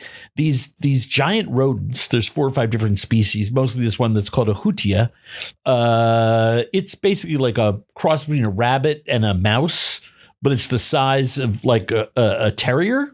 It's like a nice 12-pounder. Okay, so it's not like a nutria. It's small. No, okay. 10, 12 pounds. Okay. It's a nice size. Yeah, nice size. They let them feed night after night after night on these rotted mangoes, and they let it go as long as they can, and then they put the traps out, and these animals basically finish themselves on mangoes. We then went back to this restaurant with this hudia, and he said, this grandma's going to cook it up. She just stripped it out of its skin, twice fried the meat, served it to us. You could taste the mango in it. Yeah. The same way that the hogs in Cuba, they trap the wild hogs. They don't shoot them, and they feed them for a month just coconut dates from the trees. Okay. They cut down every day and feed them so that the animals, the meat is sweeter. Right. The Samoans do it too. That's why all of those Kahlua pigs that the Hawaiians and the Pacific Islanders make, the true ones, and it's why the luau ones suck. Oh, I shouldn't say they don't suck. They're just not the real thing. Is that you have to finish the animal on these sweet fruits so that the meat caramelizes on the rocks 5 feet below the fire in the ground. We're going to get this guy. And I think once you start to eat some of that stuff, you go sort of like, okay, maybe taco meat is not what I'm going to focus on. And that's the whole deal. Like, I want to get him to the point. And again, I make it out to be worse than it is, Ian. I understand he's about to defend himself, but I would say he never ate relish before me. Ian's a nice Jewish boy, too. Took him to Rutt's Hut. Have you ever been to Rutt's Hut over in Clifton, New Jersey with the Rippers and whatnot? And I'm opening him up I probably worded that wrong. I'm opening his palate up just a little bit at a time, but I'd like to make that leap without giving him a koi in a Colombian restaurant in Queens, right? Go to, something, go out to Queens to some of these great Chinese restaurants. Yeah. And just. It's a good entry drug. The Chengdu, the Sichuan restaurants out in, actually there's some great ones here in town. It's just that you don't get some of the traditional food. In Chengdu, they do a spicy chili rabbit dish. It's a classic Sichuan dish. Start in on rabbit and work your way down through the critter. Yes, exactly. Stop going up in them. But if I fed the two of you squirrel at my house in Minnesota, you would be licking the bones. So we had mentioned before how we both think that Queens and I think New York as a whole is the best food city. And I told you how well traveled I am within the United States. Kind of, not comparatively, but I think comparatively to the average guy. Puyol it's not a huge vibes on me. And I've never been to Minnesota. And one of the things that I used to do back in my old profession is I used to go to the Iowa State Fair every year. Yeah. To take out guys from PGI. 4th or 5th best state fair in America. But did you just take my favorite state fair and you put it 4th or 5th? You just threw me down on that. But I didn't know what you were going to say, but it's 4th or 5th. Minnesota. Their state fair, is that number one for you? Easily. Where are you? Not even close. So what, outside of the Juicy Lucy's and the this and the that, is there something that I need to know about Minnesota? We're going to just bring it back because I'd like to go to Minnesota and do an Andrew Zimmern type food tour. Because I trust you as opposed to Yelp. Anytime you want to come. I would never bother you with it. I'm being 100% honest, but I would like to go around and see. Come out. My friends call me almost every day that the state fair is running. A different group of friends from out of town flies in because they're sick and tired of hearing me say that it is the single greatest cultural event in the world. Wait, I'm sorry. I lost my focus there for a sec because I was telling him how much we need to start doing perhaps state fairs. I don't think it's one of those things that like it'd be a limited series or something. It's States Fair. States Fair. Oh, yeah, son of a bitch. Now he's going after my fucking grammar. But I'm trying to do it. But I missed what you had just said. The Minnesota State Fair is, you didn't say arguably, you said is the greatest what? Name a better one. Is it? In the world. What do you? You didn't go.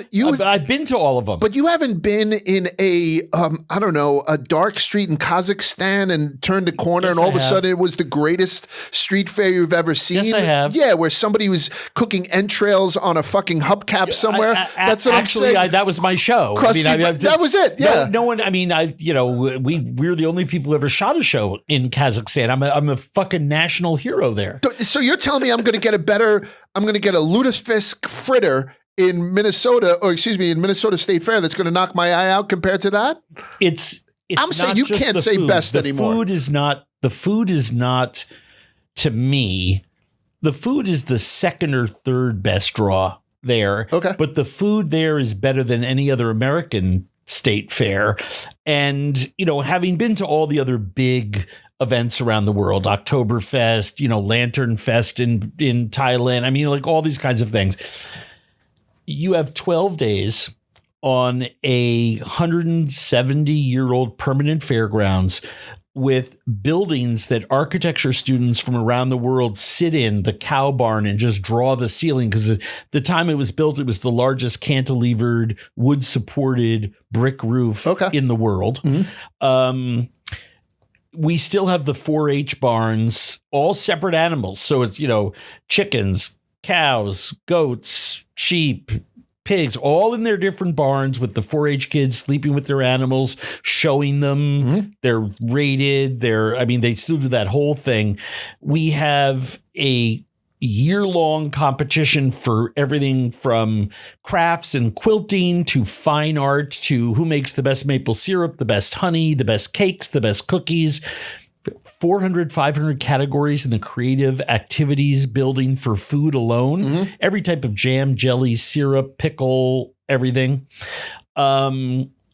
The rides, the concerts, 100-year-old grandstand with concerts every night with, They bring out some people too. Like all of a sudden, I didn't know Kansas was still around and you're listening to Dust in the Wind or something like that, right? Is that one of those things? You've got Kansas one night, which is hysterical. Yes. Right? To go see them. I saw them in Iowa. That's what I'm saying. And then, the next night is like the Black Keys. Oh, okay, right? cool. So it's very cool because they try to do something for everyone. So there's always a great country act, a great rock and roll act, a great oldies act, a great, brand new music act, whatever that genre is that year.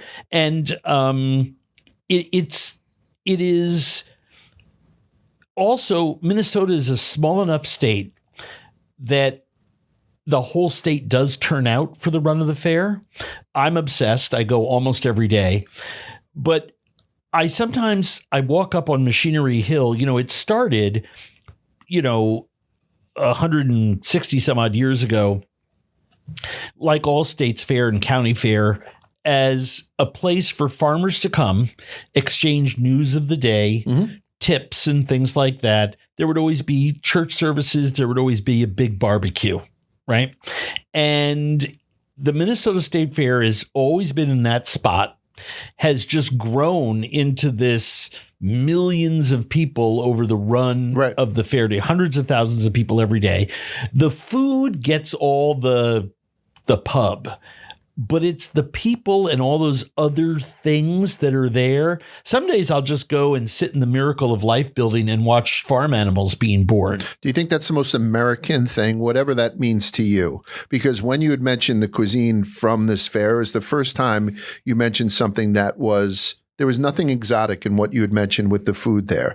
Then when you had mentioned, how it went back to farmers being able to almost have an annual meeting, it just seems like it's dripping with Talk Americana. Politics. Teddy Roosevelt gave his Speak Softly and Carry a Big Stick speech at the Minnesota State Fair.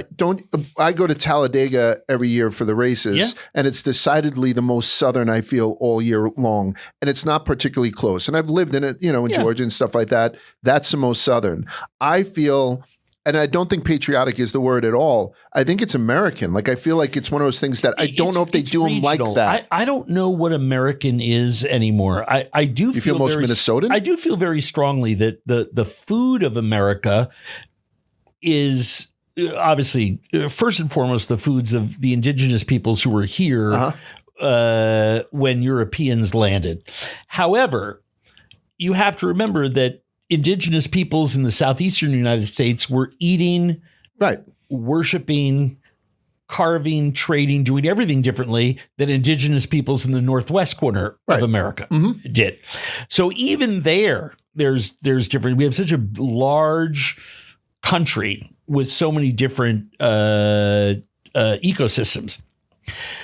But the food of the American South that came from Africa, floated up through the Caribe Islands, influenced with a little bit of the Spanish colonial experience in Central America, and kind of made its way into what is now the southeastern quadrant of the United States, and has percolated there and stewed over the last 100 years, is as close to what we have as a national cuisine, in my opinion, as exists. We don't have a lot of that at the Minnesota State Fair. Tater tot casserole. However, first of all, it's tater tot hot dish. I apologize. There's a difference between casserole and a hot dish. See that? I wondered what would finally insult them. A hot dish is layered. A casserole is mixed. Both are topped with something crunchy and baked. But a casserole is mixed. A hot dish is layered. I don't know this. How do you not know that? I don't know. You're dropping pool hole mole bombs, and you know the difference between a casserole and a hot dish? I mean, I do now. Okay. We'll go to my grave. Okay. My casket will technically be a hot dish because there'll be layers of me in there. Fine. You know, some people get potato chips. I'm more of a tater tots guy. Okay. But there is something so uniquely, I'll just say, Midwestern about it. There is something so quintessentially of its place that exists there. But the Twin Cities food scene in general, we have so many important restaurants there. You know, the two most important restaurants to have opened in America in the last year are two Hmong restaurants, Diane's Place and Vinai, opened by Yia Vang and Diane Mua. The Hmong are a people who don't even have their own country. They're a cultural group that, was, persecuted by the Vietnamese. We airlifted them. Right? Like when a mountainous culture is sort of almost considered Chinese though, right? People. Yeah. Okay. And, they have opened up these, they're not fine dining, but, a nuanced and progressive dining experience based on how their families cooked. Yia was born in a refugee camp called Vinai. That's how the restaurant got its name. Wow. Diane's parents are established Hmong farmers. The Hmong have remade farming as it exists in Minnesota. There's a lot of West Africans there. You see all of these foods show up. Some of my favorite bites at the fair the last couple of years have been made by booth owners who are cooking Hmong food or cooking Somali food. It is really, West African cuisine. It truly is amazing. And then I still love going to the, 100-year-old, mini donut place and having a coffee at 5:30 in the morning. So you kind of have a little bit of an idea of Sean Sherman, who opened Owamni and, has his Natives project, is Minnesota based. And, when he opened Owamni, using essentially no post-contact food there, was it the best restaurant in America? That what's best? Was it the most important restaurant in America when it opened 4 or 5 years ago? Yeah, it was, because of what it said. And those things were birthed in Minneapolis. And say what you want about all these lists, but restaurants like, Gavin Kaysen's restaurants there are easily the best restaurants in the 5-state area in terms of quality of food. Best new restaurant opened by Jeannie Janis and her husband, Adam Ritter Boucheron, was, Beard's best new restaurant. Food and Wine Magazine had Diane's Place at best new restaurant. GQ had Vinai as America's best new restaurant.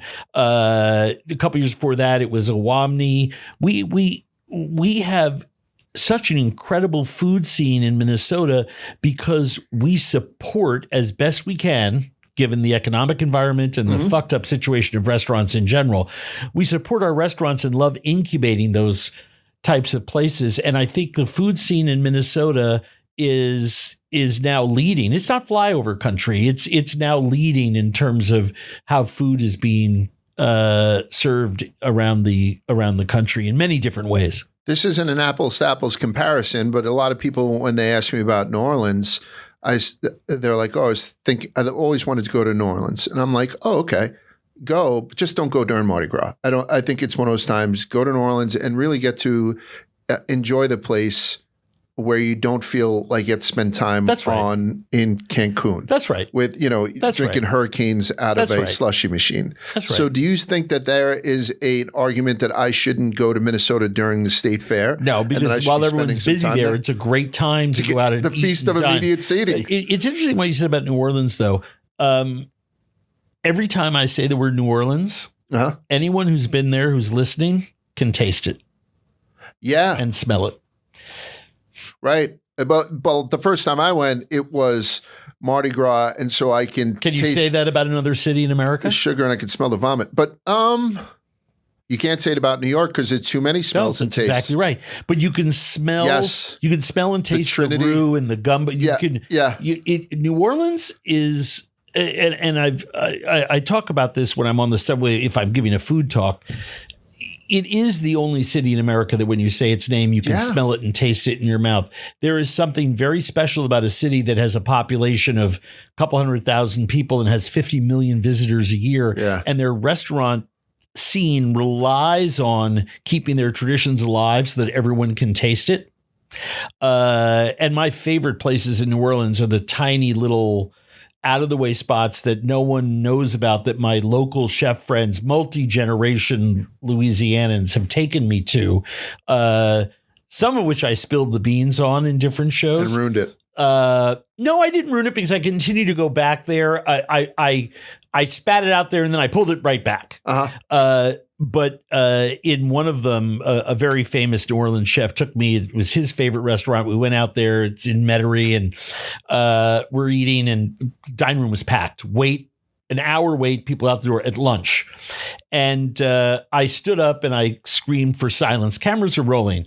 I said, anyone here who's not from within 10, 15 miles of here, raise your hand. Yeah.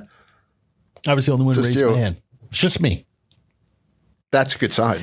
I mean, packed. Right. And fried seafood platters, po' boys, the special orders don't upset them. My friend said the roast beef po' boy is the best one there. He loves it because they're gravy. The debris. The debris and the gravy, but he loves the flavor of their gravy. And we had a fried seafood platter at the same time on the table because we ordered like 15 things like chefs do. Yeah. And I cut a piece of this giant size beef po' boy and I shoved like 6 fried oysters in it because I'm like beef, gravy, fried oysters, carpetbagger steak kind of vibe I'm going for. And I ate this thing. And now when I go in there, they look at me and they're like, you going to do another one of those, and now they just make it for me that way. I just assume eat in that city as any other city in the world. Okay. I will say now, I knew beforehand why you're attractive to me when it comes to food. And now sitting down with you, and again, I'd started this interview telling you, and if I didn't tell you, I'll tell you again, it's an honor to have you sit here and talk like this. I'm utterly impressed. And they say don't meet people. I'm not going to call you a hero because you don't deserve it, but don't meet people that you love from afar because sometimes you're disappointed. Yeah. So Nolan Ryan. Yeah, I get it. I get it with you. I'll never have the opportunity to get it with Tony. Can you tell me why, in the same way that I think that you're built?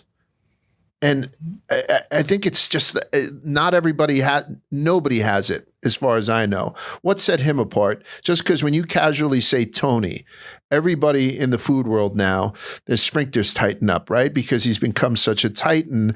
And I wish that more people could have enjoyed him, for a longer amount of time. What made him different, Tony Bourdain? Anthony Bourdain. I don't get to call him Tony. Indescribable certain something that, I mean, I've written and said this about him, and it's probably the best way to describe it. He was the most electric and magnetic personality on a human being I've ever met. Wow. He was so smart and so curious. You want to talk about 1950s French wave cinema or 1970s New York City punk, or, you know, what the best place in, you know, Malaysia to eat laksa or, you know, curried fish head soup. I've never met anyone like him that way. There is also, it's a really overused cliche, but as someone who was his friend, I can tell you every of my male friends wanted to be his friend. And it was in the food world, it was almost like competition. I mean, it was kind of silly. Right. And I've never seen someone especially in the last, I'll just say 8-9 years of his life, when he was rolling jujitsu, had become a true icon and all the rest of that. I literally would walk in to a restaurant. We'd be in the same city for a night, text each other, are we going to grab dinner? You know, just, you know, we'd see each other only a couple times a year, except at certain places where I knew I would see him for multiple days at a time, and we'd do more hanging. But we kept tabs on each other, like where we were going and, you know, and stuff like that. And we arranged to have dinner, and, you know, walking into, you know, a hot restaurant, just me and him, no reservation. Hey, can you squeeze 2 in? And, you know, they'd freak out a little bit because they couldn't believe it was both of us. Mm-hmm. And I would sit there at the table, and I've never been at a table with another man where I was convinced every single person in there wanted to fuck him. Okay. Yeah. Men, women. Right. The cats out in the alley. It didn't matter. I mean, he was so fuckable, just in every sense of the word. And just brilliant and funny and charming and everything that you'd want. And so we had a very funny set of circumstances. You know, children don't think their parents are that important. It's just dad. Yep. He's making me brush my teeth. Yes. That's, you know, and at one point, you know, my kid had no desire to see me on TV, but he loved Tony drank and smoked in his early shows. Right. And he continued to do in some of his later shows, but, you know, my son just thought that was the coolest thing in the whole world. Mm-hmm. And the music in his show was cooler, you know, and my son was just like, Dad, you know, this guy's way cooler than you. And he was. Oh, absolutely. But there was an audience for both of you. So yeah, I'm sitting at home. That wasn't a dick. No. Freely, I mean, you know, it's sort of the obvious. Yeah. And I'm very happy with my station in life, believe me. But you're talking about someone who, you said the word, iconic, legendary. He will be remembered 200 years from now. And I get this text from him, and he said, I'm so fucking mad at you. And I'm like, for what? And he says, I'm sitting here on my daughter's bed in her room. I'm like, it's Sunday morning at like 11, and she won't leave. And I've got these plans for us, and we're going to lunch, and I'm taking her shopping, and then we're going here and we're going there. We have a whole daddy-daughter day that I've planned out, and she won't leave the house. And I'm like, why? Is everything okay? By the way, she was like 7 at the time. Okay. It's like, because she's obsessed with you, and there's an Andrew Zimmern marathon on, you know, on Travel Channel, and she won't leave. And we laughed for years about the fact that my kid didn't give a shit about me, but worshiped Tony. And his daughter was so into bizarre foods and because, you know, we never love what our parents are are doing. And one of the great joys of my life was the couple of days that we had all of our families down at when the kids were little, down at the South Beach Wine and Food Festival. We were all staying in the same hotel and watching his daughter and my son run around places and eat ice cream and, That's you know, awesome. floating in the pool at the Raleigh Hotel. And I wish his story was different. And I hope, you know, I believe there's a place we go after this. And I really just, I hope for all those people that are in that much pain that they are in a much better place right now. But he was singular in every sense of the word. I've had a conversation. My wife, my lovely wife, her dad was wiped out 9/11. I had worked for him on the floor of the American Stock Exchange. So I was banging the boss's daughter. And then I wound up marrying her. We're married 27 years. But it started with something that was a little bit more scandalous. When he was murdered in 9/11, we sometimes say, I wonder what he would feel like, because our industry, my wife was also, she was a broker on the floor of the New York Stock Exchange. She outranked me. That's a picture of her over there. That's where I keep looking over. I said, your father would be so disappointed with the way that the business has developed, because the floor of the New York Stock Exchange is not the mecca that it once was. And that's my universe, and I knew it as good as anybody. Do you think that now, with knowing Anthony Bourdain so well, how would he react to what, like, the Food Network and the influencer thing that we're talking about now? How disgusted? I'd give my left nut. Like, you say that you because confront people. I want him around. I think of him all the time at those moments, because I want to text him and say, are you watching this asshole piece of shit on whatever? Who can? And I want to text him and say, you know, I just got back from, you know, Turkmenistan. You gotta go, you know, because the only other person who was living that life was him. Other than me was him. Yeah. And what's so funny is that we started out doing the same show at the same time, but the way it worked out with airing, he was shooting a cook's tour for Food Network when we were shooting the pilots for Bizarre Foods, but I had two. And so they wanted to test them both. One was Bizarre Foods of Asia that became Bizarre Foods, that narrowly was more popular than World's Best Ballpark Foods, which I thought would be my job forever, which was me traveling around the world, going to soccer in South America, cricket in India, and eating, because I'm obsessed about sports. And they love both my ideas so much. They said, well, we'll make two pilots. And so I'm waiting that they wound up putting us on the same night. And they blew up at the same time. They stopped making Cook's Tour and went right into his No Reservation show before he went to CNN and did Parts Unknown. I just wish he was around to see what had happened. He'd probably also be really secretly charmed, but publicly disgusted at all the adoration. But I also would have wanted him to see how so many things wound up, that he was very insistent things would happen a certain way with certain people.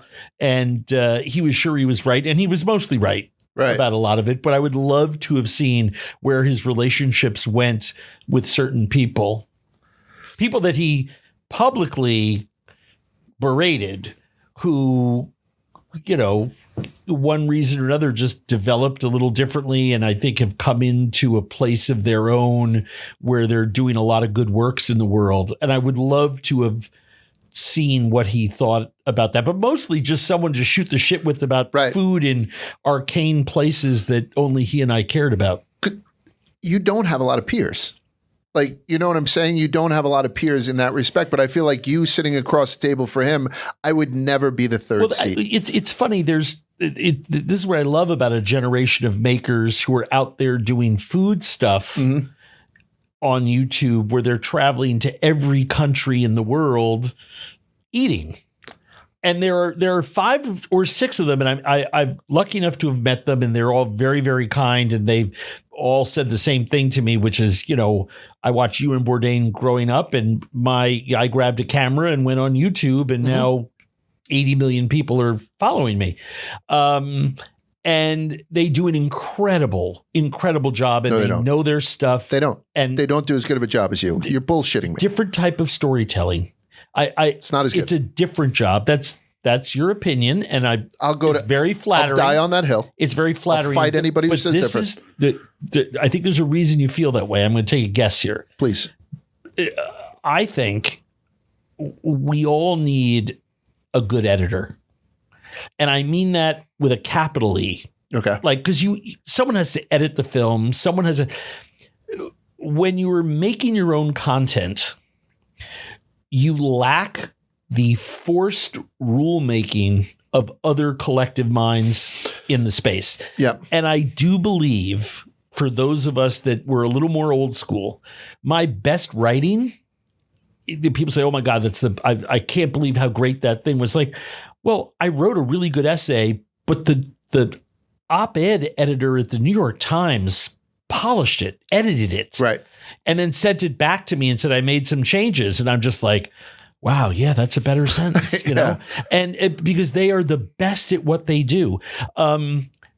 Tony and I had incredible teams of videographers. We both wrote our own stuff. We didn't, the shit just came out of our mouths. Mm-hmm.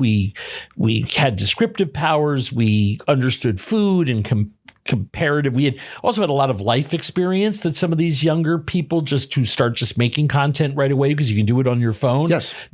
Don't have. So I think we add something to that mix as well. But it's mostly because we were playing a team sport, and a lot of these other people that you may be seeing are playing a solo sport. And I think we are better off when we get input from other people, even when we don't like it. And and to your point, there is a lower barrier of entry. All you need is somebody who has a lot of Sky Miles and a good cell phone. Yeah, but they could do something together. He may not be everyone's look. I'm not insisting everyone love him. But Mark Wiens, is someone who, season 2 of Bizarre Foods, I think he was in my Thailand show. He was literally just starting. I think he had 10 followers. Okay. But he was the first doing, I'm exaggerating, Mick, but he's the first one doing what he was doing. Yeah. And he's now a huge Titanic. Yeah. A great guy, knows his stuff, and he's kind of focused on Southeast Asia. Mm-hmm. Sonny the Food Guy, same way. There's a whole bunch of people that I think are good at what they do. They're good. They're not great. They're not iconic yet. Okay. They may be, but by the way, they may not be. We'll see. We don't know. Maybe the age of icons. You want to make a Lord of the Rings. This is bigger. Yes. Is the age of icons, but behind us, have we become so egalitarian, so democratic on one hand, and also so splintered and divided as human beings around the world that we won't have true icons anymore? Everyone will be so specialized, much in the same way that, pitchers when I was growing up, you pitched a complete game. Yes. And now that's gone. And by the way, I'm blowing this guy right here, but he shows up to our office. I said, it all depends on how big of a group he comes with. I'll be able to put out another 2 chairs, one for your publicist. And I know you say you have your editors and your help and your all this stuff and you're relying on people. And that's the secret to a successful businessman. And if you want any better example, think of every professional athlete once they retire and they just lose everything by opening up car washes with their uncles and stuff. But you take Shaq, for example, and all Shaq does is ask questions and ask for help. And as a result, he's one of the most successful businessmen, ex-athletes, right? Yes. So you get that. So when I consider you an icon and you showed up by yourself, you called our talent booker, Sage, and she's waiting for a call from your fucking publicist or something. Because Scott Conan came, there were 4 people carrying his sled, and he came and they were throwing the rose petals in front of him the whole day. He is very fancy. And you just came in and kind of banged that out. And I think that if nowadays Perhaps I'm a nice guy because I called her to say I was going to be 5 minutes late. No, I think you're a nice guy because you came up with like you might have took the subway here is what my point is, because I think people kind of anoint themselves to, I can tell you right now, my boss doesn't show up by himself and he's pretty good at pizza reviews. You had entrails on the hubcap in Kazakhstan, right? You know what I'm saying? That's very kind. Yes, today I am not. When it is UN General Assembly week and I'm going to 5 of course, places, I'm doing all that. I got, the car and driver and the fleet of people and people on phones and doing all. It really depends on what I'm doing, right? And when I'm doing it. But for I have. It's 2 reasons. Number one, I've been sober for 34 years, so I don't take myself that seriously anymore. So that's number one. And number two, when someone walks in with a posse, I look at that and I always ask myself why, and then sometimes I have the reason for it, right? Like I get it, but I was at Bottle Rock last year, and Serena Williams and her husband Alex Ohanian and their kids were there with a nanny. Now, I'm under no false ideas here that 100 yards away weren't 16 security people and all the rest of that kind of stuff, because when you are as successful as they are, not just in achievement, but I'm talking about in terms of dollars and stuff like that, and you're with your kids, if you're not spending money on security, you're a schmuck, right? So we just didn't see them. But when everywhere they went, even into the crowd, they're like with their kids and running around. And I just started BS talking, with him. And, I told him, I said, my favorite thing about him is not his business little things on social media and stuff like that, but when he talks about being a dad, he's such an active parent. I really admired that.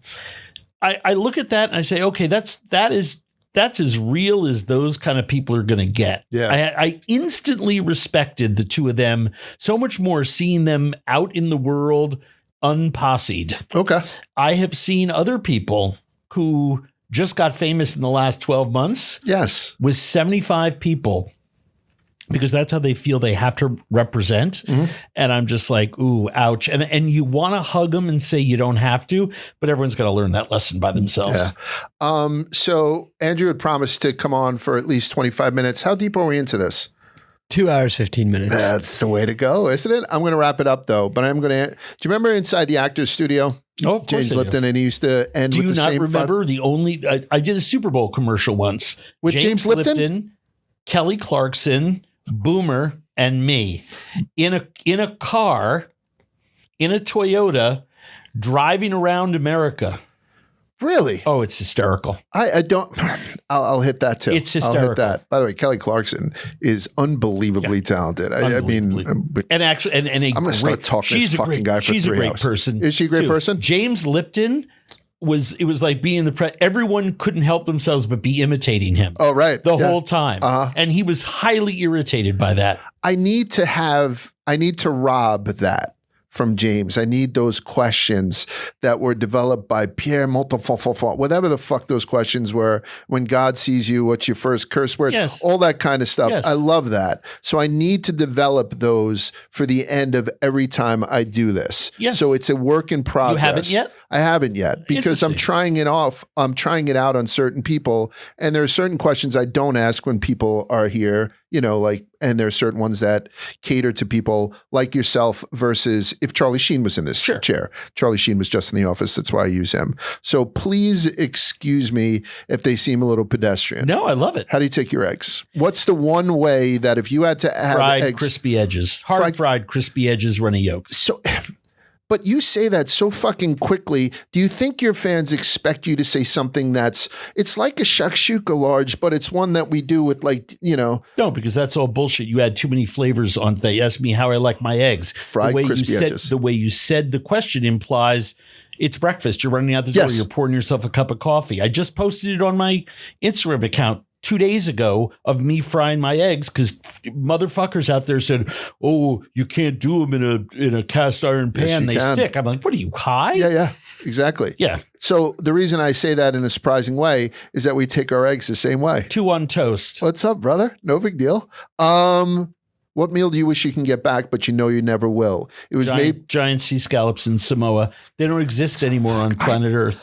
So, wait a sec. So okay. So the species is no longer around. Yeah, there were only 2 beds that were active. One was ruined by a blight, and the other one, there's still some in isolation. They believe out. We just don't know.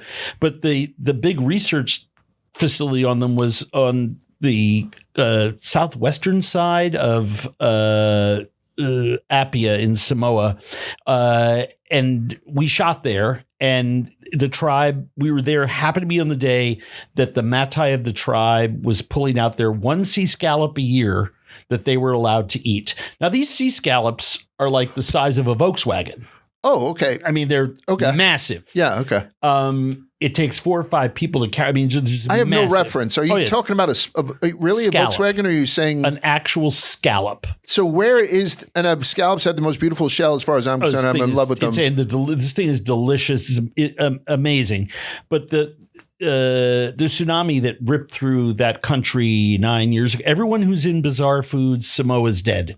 Who's a native Samoan, because there was nowhere to run on that side of the island. We just shot on one side of the island because there was so much content there. And so in that, and those beds, those scallop beds were ripped up. So I don't think anyone, I mean, look, I've also eaten 3,000-year-old butter. I've eaten things that I'm not sure any other human being on earth will ever get to eat. Right. Again. I've eaten kasumarzu, the live maggot with cheese. the maggots. In Sardinia, made by a 90-year-old shepherd, and in the Nicaraguan forest, where they also eat it, that sort of by accident, the Sandinistas lived on this stuff because it was so humid they couldn't help the flies impregnating their queso fresco. So those are the only 2 places in the world that it's made. It's illegal in both countries, and it's fallen out of favor. I'm not sure anyone's going to eat that, have a chance to eat that again. Yes. I mean, there's a long list of foods. I may be the only person or last person, certainly last person that looks like me to eat them. That's going to be a universal question then, Ian, because when I ask that question, typically someone says, my grandmother made a stew. My grandmother is no longer around, and we used to do this. And then somebody else was like, you know what? Wednesdays was chicken nuggets and powdered potatoes in my high school. It was disgusting, but being around that table with my old buddies. Oh, yeah. You know what I mean? Like the best. Everyone has an answer that. Everyone has an answer. But I make those English muffin pizzas. Oh, yes. Today that we had at school on 89th Street. And my grandmother's roast chicken was the first thing that I perfected. If you ask me the question, what famous person, living or dead, would you most like to cook for? The answer is always the same. It's my grandmother, because she died when I was like 19. Mm-hmm. I was an active junkie. I nodded. I was supposed to go to her service. I nodded out in a bathroom in a restaurant, wound up getting arrested, spent a couple days. There's no drunk tanks in New York. You went to Bellevue, a psych ward. And I got out and everything was over. Shiva was, and I never, it was so disrespectful. It's like something that I constantly feel I'm making amends for, but I cook all of her. I'm the one that through my father got all her recipes, and I think I've made them a little bit better. Oh. They're a little I want her to taste my version of her food. Okay. So that's a good answer too. So that's the best answer on both sides. Giant scallops in Samoa, which no longer exist, and everyone who was in that shoot, unfortunately, tragically, is gone. And then your grandmother who passed away at a young. That's a very good answer. I'm going to keep that one in. The egg one I'm still going to keep in also. What's a Tim Duncan of food? You remember Tim? Never flashy, but got it done at a very high level. The highest. Yes. And also, the only NBA star from the Haiti? No. From what island? The U.S. Virgin Island, St. Croix. He was crucial. Okay. Big statue of him at the airport. Is there in St. Croix? Yeah. Okay. Uh, I believe it's pronounced Croix, just so you know. You're a traveling guy. I wanted to put that in. No, I'm just kidding. you were impressed that I knew it was Crucian. Yes, I did. Yeah. The Tim Duncan of foods. I think rack of lamb is too precious, but I would probably have to go with a standing rib roast. Okay. Because as cliche as it is, if you cook it properly and don't screw it up, the rewards, it delivers every single time. And for days. Yes. Like I can tell you, one of my, I don't go to Smith & Wollensky's a ton. And Smith & Wollensky's is a fine enough steakhouse in New York City. I've been there a million times when I was entertaining customers. Right next door, Smith & Wally's Grill, they do their prime rib hash. Yes. And I think that's an elite New York City dish. It is elite, and I love making hash. Sometimes for a holiday, there'll be 6 people at the table, and everyone's like, why are you making an 8 or 10 rib bone? roast. Yes. And I'm like, because I want roast beef sandwiches shaved paper thin, dipped in the jus. I want that wet running down my hands. I want to make hash. I need to have all of that. Yeah. Yeah, rib roast is the gift that keeps giving. Yeah. What ingredients, so conversely, do you wish would go away?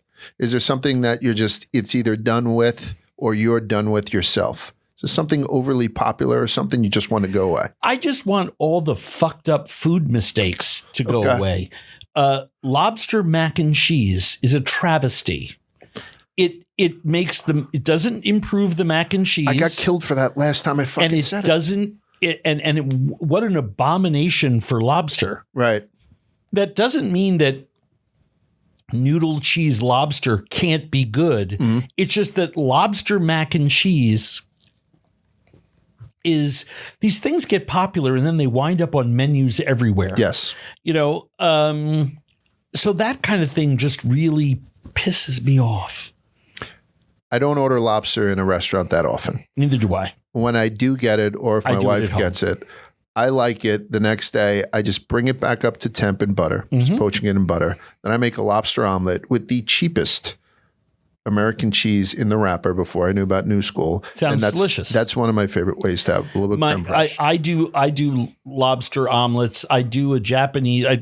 I'll make Japanese short grain rice, saute lobster in brown butter, season it with scallions, a little chili flake, and then do a Japanese soft omarisi omelet on top. Yeah. And that's one of my favorite treats. Although it's interesting, I will go to a steakhouse, order a steak, and just take it home with me and eat it the next day, because I think it's better the next day after it comes up to temp at room temperature, because of the way the fat interacts with the human mouth. I'm not big on hot steak. But I really do love leftover lobster. If we're having lobster dinner, if I order them from the East Coast, we live in Minnesota, right? Mm-hmm. So I'll order them from a place because I know the guy, they know me. They send me, my steamers. You got a guy goodies. For everything. I do. I have a guy for a lot of stuff. If you need a Vespa, I have a guy. Like I have certain guys. Yeah.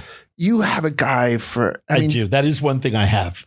I got a guy. That's fucking awesome. And so I will get like 12, and I I've got my little seal meal machine. I vacuum seal, the cooked lobster meat, so I can keep it refrigerated for days. It won't spoil. And then I love lobster rolls and all that kind of stuff. I can tell you that macaroni and cheese has its place, as I love everything. Macaroni and cheese. But I think that when they do start to bastardize it, it's sort of thing that I can pass on. And the same thing with truffle and everything, and caviar and everything. Truffle oil is that's not even real the devil's taint. It goes bad faster than anything else. It's awful. It's not real. Yeah, it's butter. Not real. It's butter at the movie theaters. Like, you know what I mean? It's worse. That same.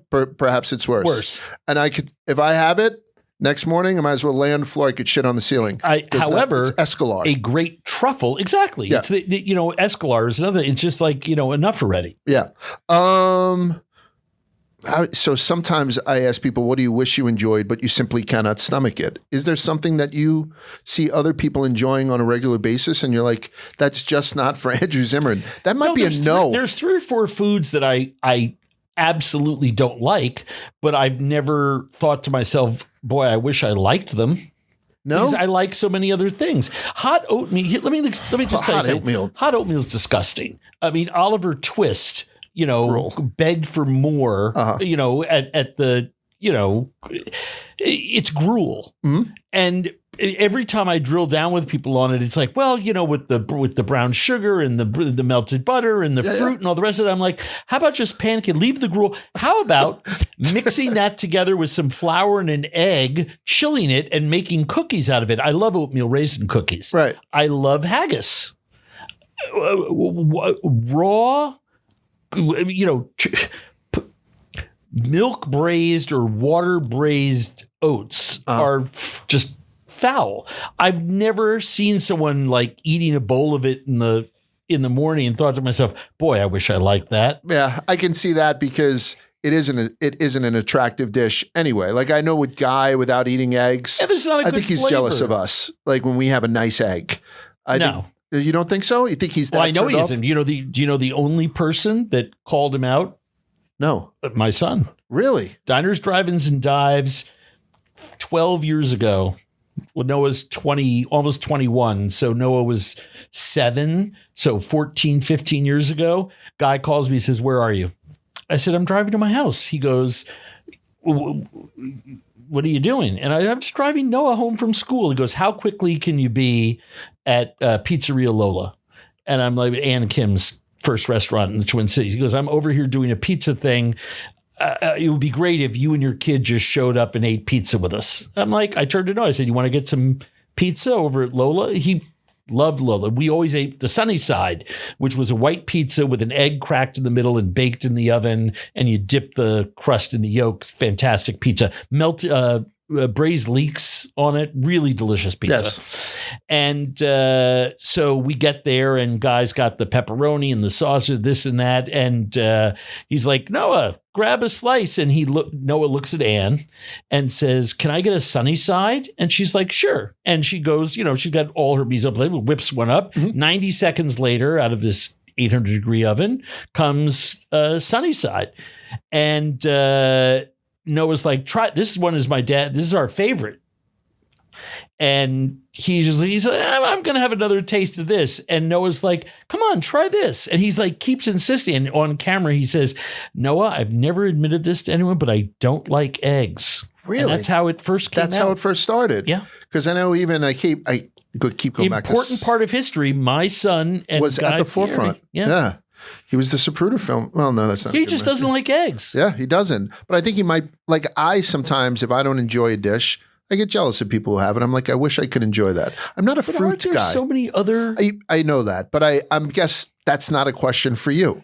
You're not. Oh, definitely not. You're not a Yes, mere I'm the mortal when exact it comes to opposite. this Yeah, shit. This is the wrong question for Yeah. you. So I'm keeping it. But I'm not asking you again. What meal would you be embarrassed for people to know you eat regularly? I have kids, so sometimes I'm cleaning off their plates. If something delicious falls in the garbage, I do not care. There's a 5-second rule. I eat out of the garbage. I got a 30-second rule. Oh, do you really? Sometimes I have a 7-hour rule. I have gone in.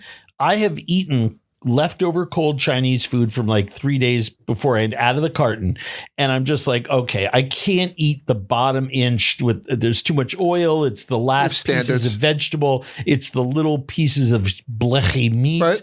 And I throw it away. And like 8 hours later in the middle of the night, I'm like, God, I want one more bite of that black bean chicken noodle thing. Right. And I will go in and I'm not embarrassed about it at all. Right. I think I make tater tot hot dish all the time, recipes on my web. I mean, I love that kind of food. Mm-hmm. I'm not really embarrassed about, any of it. I think people would be surprised to know how much I love instant ramen, but I like to zhuzh it up with things. Do. Yes. What else I don't think I've talked about pizza rolls and my love of a lot of other junk. Gas station pizza I'm really big on. But this is terrible. Please. But I've never admitted this before. Oscar Mayer makes a turkey hot dog. Okay? Yeah. I don't think I've ever eaten one hot. I will take them right out of the bag. It's like a 2-ounce meat snack. Sure. To me. that is, I hope, and I'll just eat it plain. I hope you're embarrassed with that. Because you're a fucking animal. I feel safe. I feel like you're a safe space for us to. Because I'm not seeing the other side of all the millions of people listening to this now. Just you and I talking. Yeah, I mean, there are people who I put mayonnaise on an aspirin, that type of thing. But I would say that a turkey dog, a cold Oscar Mayer turkey dog, just right out of the. It's an abomination to the Lord. This is going to be my final question, and it might be very tough for you to answer, or maybe not. What would be your death row? I'm a dominant bottom. What would be your really Dom bomb? Yeah, I'm 4 inches on the mush. Dom bomb. Death row meal. I don't know what you're going to get put to death for, but it's eventual. Oh, I can tell you right now. When they rap on the thing and they say, listen, you got a day. What do you want? What's your death row meal? I can tell you right now. What you're going to be put to death for and what your death row meal is? Or no, I know what my meal is. Give it to me. I love cherry stone clams, not little necks, cherry stones, big, fat, salty cherry stones. I need to dig them out of the sound myself, out of the ocean. They have to be a certain size. I open them myself because I don't trust anyone else to do it the right way. I eat them. I have oyster crackers on the side, and I dip my oyster crackers sometimes into a little cocktail sauce, but mostly I'm just eating them plain, not even any lemon. But every once in a while, I reset my palate with some oyster crackers and cocktail sauce. Next up is my grandmother's roast chicken with my mother's ratatouille and my mom's gazpacho, kind of like that's like my food thing in the middle. And then it's a pint all to myself with none of my ex-wives, no one saying, can I give me a bite? Right. I just get to have my own pint of really good coffee or espresso ice cream, which is my favorite flavor. Occasionally a little drizzle of Zoe Francois hot fudge sauce, which is my favorite hot fudge sauce. Sure. My father used to, when he was growing up, they were called Broadway Sundays, coffee ice cream with hot fudge sauce. So he would take me to all these old scoop shops all up and down the East Coast. We'd always order a Broadway Sunday. So I think of my dad. So I'd have the coffee ice cream and occasionally a little hot fudge. Think of my dad, and that's it. I might use it. And take me out. I went to Island Creek Oysters up in Duxbury, Mass. Oh, sure. And with Barstool Outdoors, and the woman who does they're all good friends of mine. Oh, wonderful people. Yeah. So they took me down in the caviar fridge, 41 degrees, and we were doing bumps like you read about, and I loved it. But going out into whatever the bay, whatever it is, going out into the bay and grabbing an oyster out and shucking it yourself and eating it when you're kind of knee deep in water. It's the best. Most delicious oyster I've ever had in my life. We have pictures of that. Right on the back of on the back of the book. It's exactly what it reminded me of. When I'd seen the book, it reminded me of the time that I did. And the person... I stuffed myself that day. Oh, did you really? Well, both Barton and I had an oyster opener, and we were shooting for 4 hours out there. They're also growing a lot of seaweed. It was, we're eating seaweed and shucking oysters out of it was Hog Island is where we were. Oh, really? Pacific Northwest. This was it was a singular experience for me. The New Orleans sizzling style oysters. So before you go, I'm going to say this is the Blue Food Cookbook, delicious seafood recipe for a sustainable future. There are approachable recipes in here. Do not be afraid of this book. It's not frou-frou food. Yeah, do not be. And it's absolutely delicious. And before you go, I just have to thank you again because it's been a absolute pleasure. I'm sorry for keeping you here now almost 2 hours and 40 minutes, but you knew the fucking risks, to be quite honest with you, so I have no regrets. Will you come had back? Me at hello. Thank you so much. Will you come back? No. Will we? You're coming to Minnesota. I would love to come to Minnesota. You would have such a blast. We'll do a little on the road thing. Come and I'll take you around because Mung Market, there's some really fun places to go. Right. That we would have a blast. And you challenge me too on some of this stuff too. So I'd be a better person at the end of the and we'll get you a real pair of those boots. Yes, a nice pair. Yeah, absolutely. That's it. We're done. Is that it? I think so. Okay. I have so many other things I want to talk about, but I feel like I'm starting to become a little bit irresponsible. Say hi to your wife for me. She's got to be a saint. Yo, my wife's nickname is Saint Anne, right? That's my wife. Everyone calls her Saint Anne because she puts up with me. But she's a beautiful woman. I love her to death. All right, this is Andrew Zimmerman. He's going to change it, right? Thank you so much for coming on. For you. And the next time you see us together, we'll be in Minnesota, absolutely tearing it up at the State Fair. Honestly, Thank you so much. That's a date. Leave whatever you guys need to leave on stuff. I'm going to put in the ad in a second, but leave whatever you guys can on anywhere where you're seeing this socially, YouTube, listening to it, or anything else. Make sure you buy Andrew's book and make sure AndrewZimmern.com. AndrewZimmern.com. All things. Zimmern.com. AndrewZimmern.com. Please don't pay attention to me because I'm a moron, and it'll change your life like he changed mine. Thank you again, Andrew, for coming by and spending some time. We'll see you guys next time on You Gotta Try This.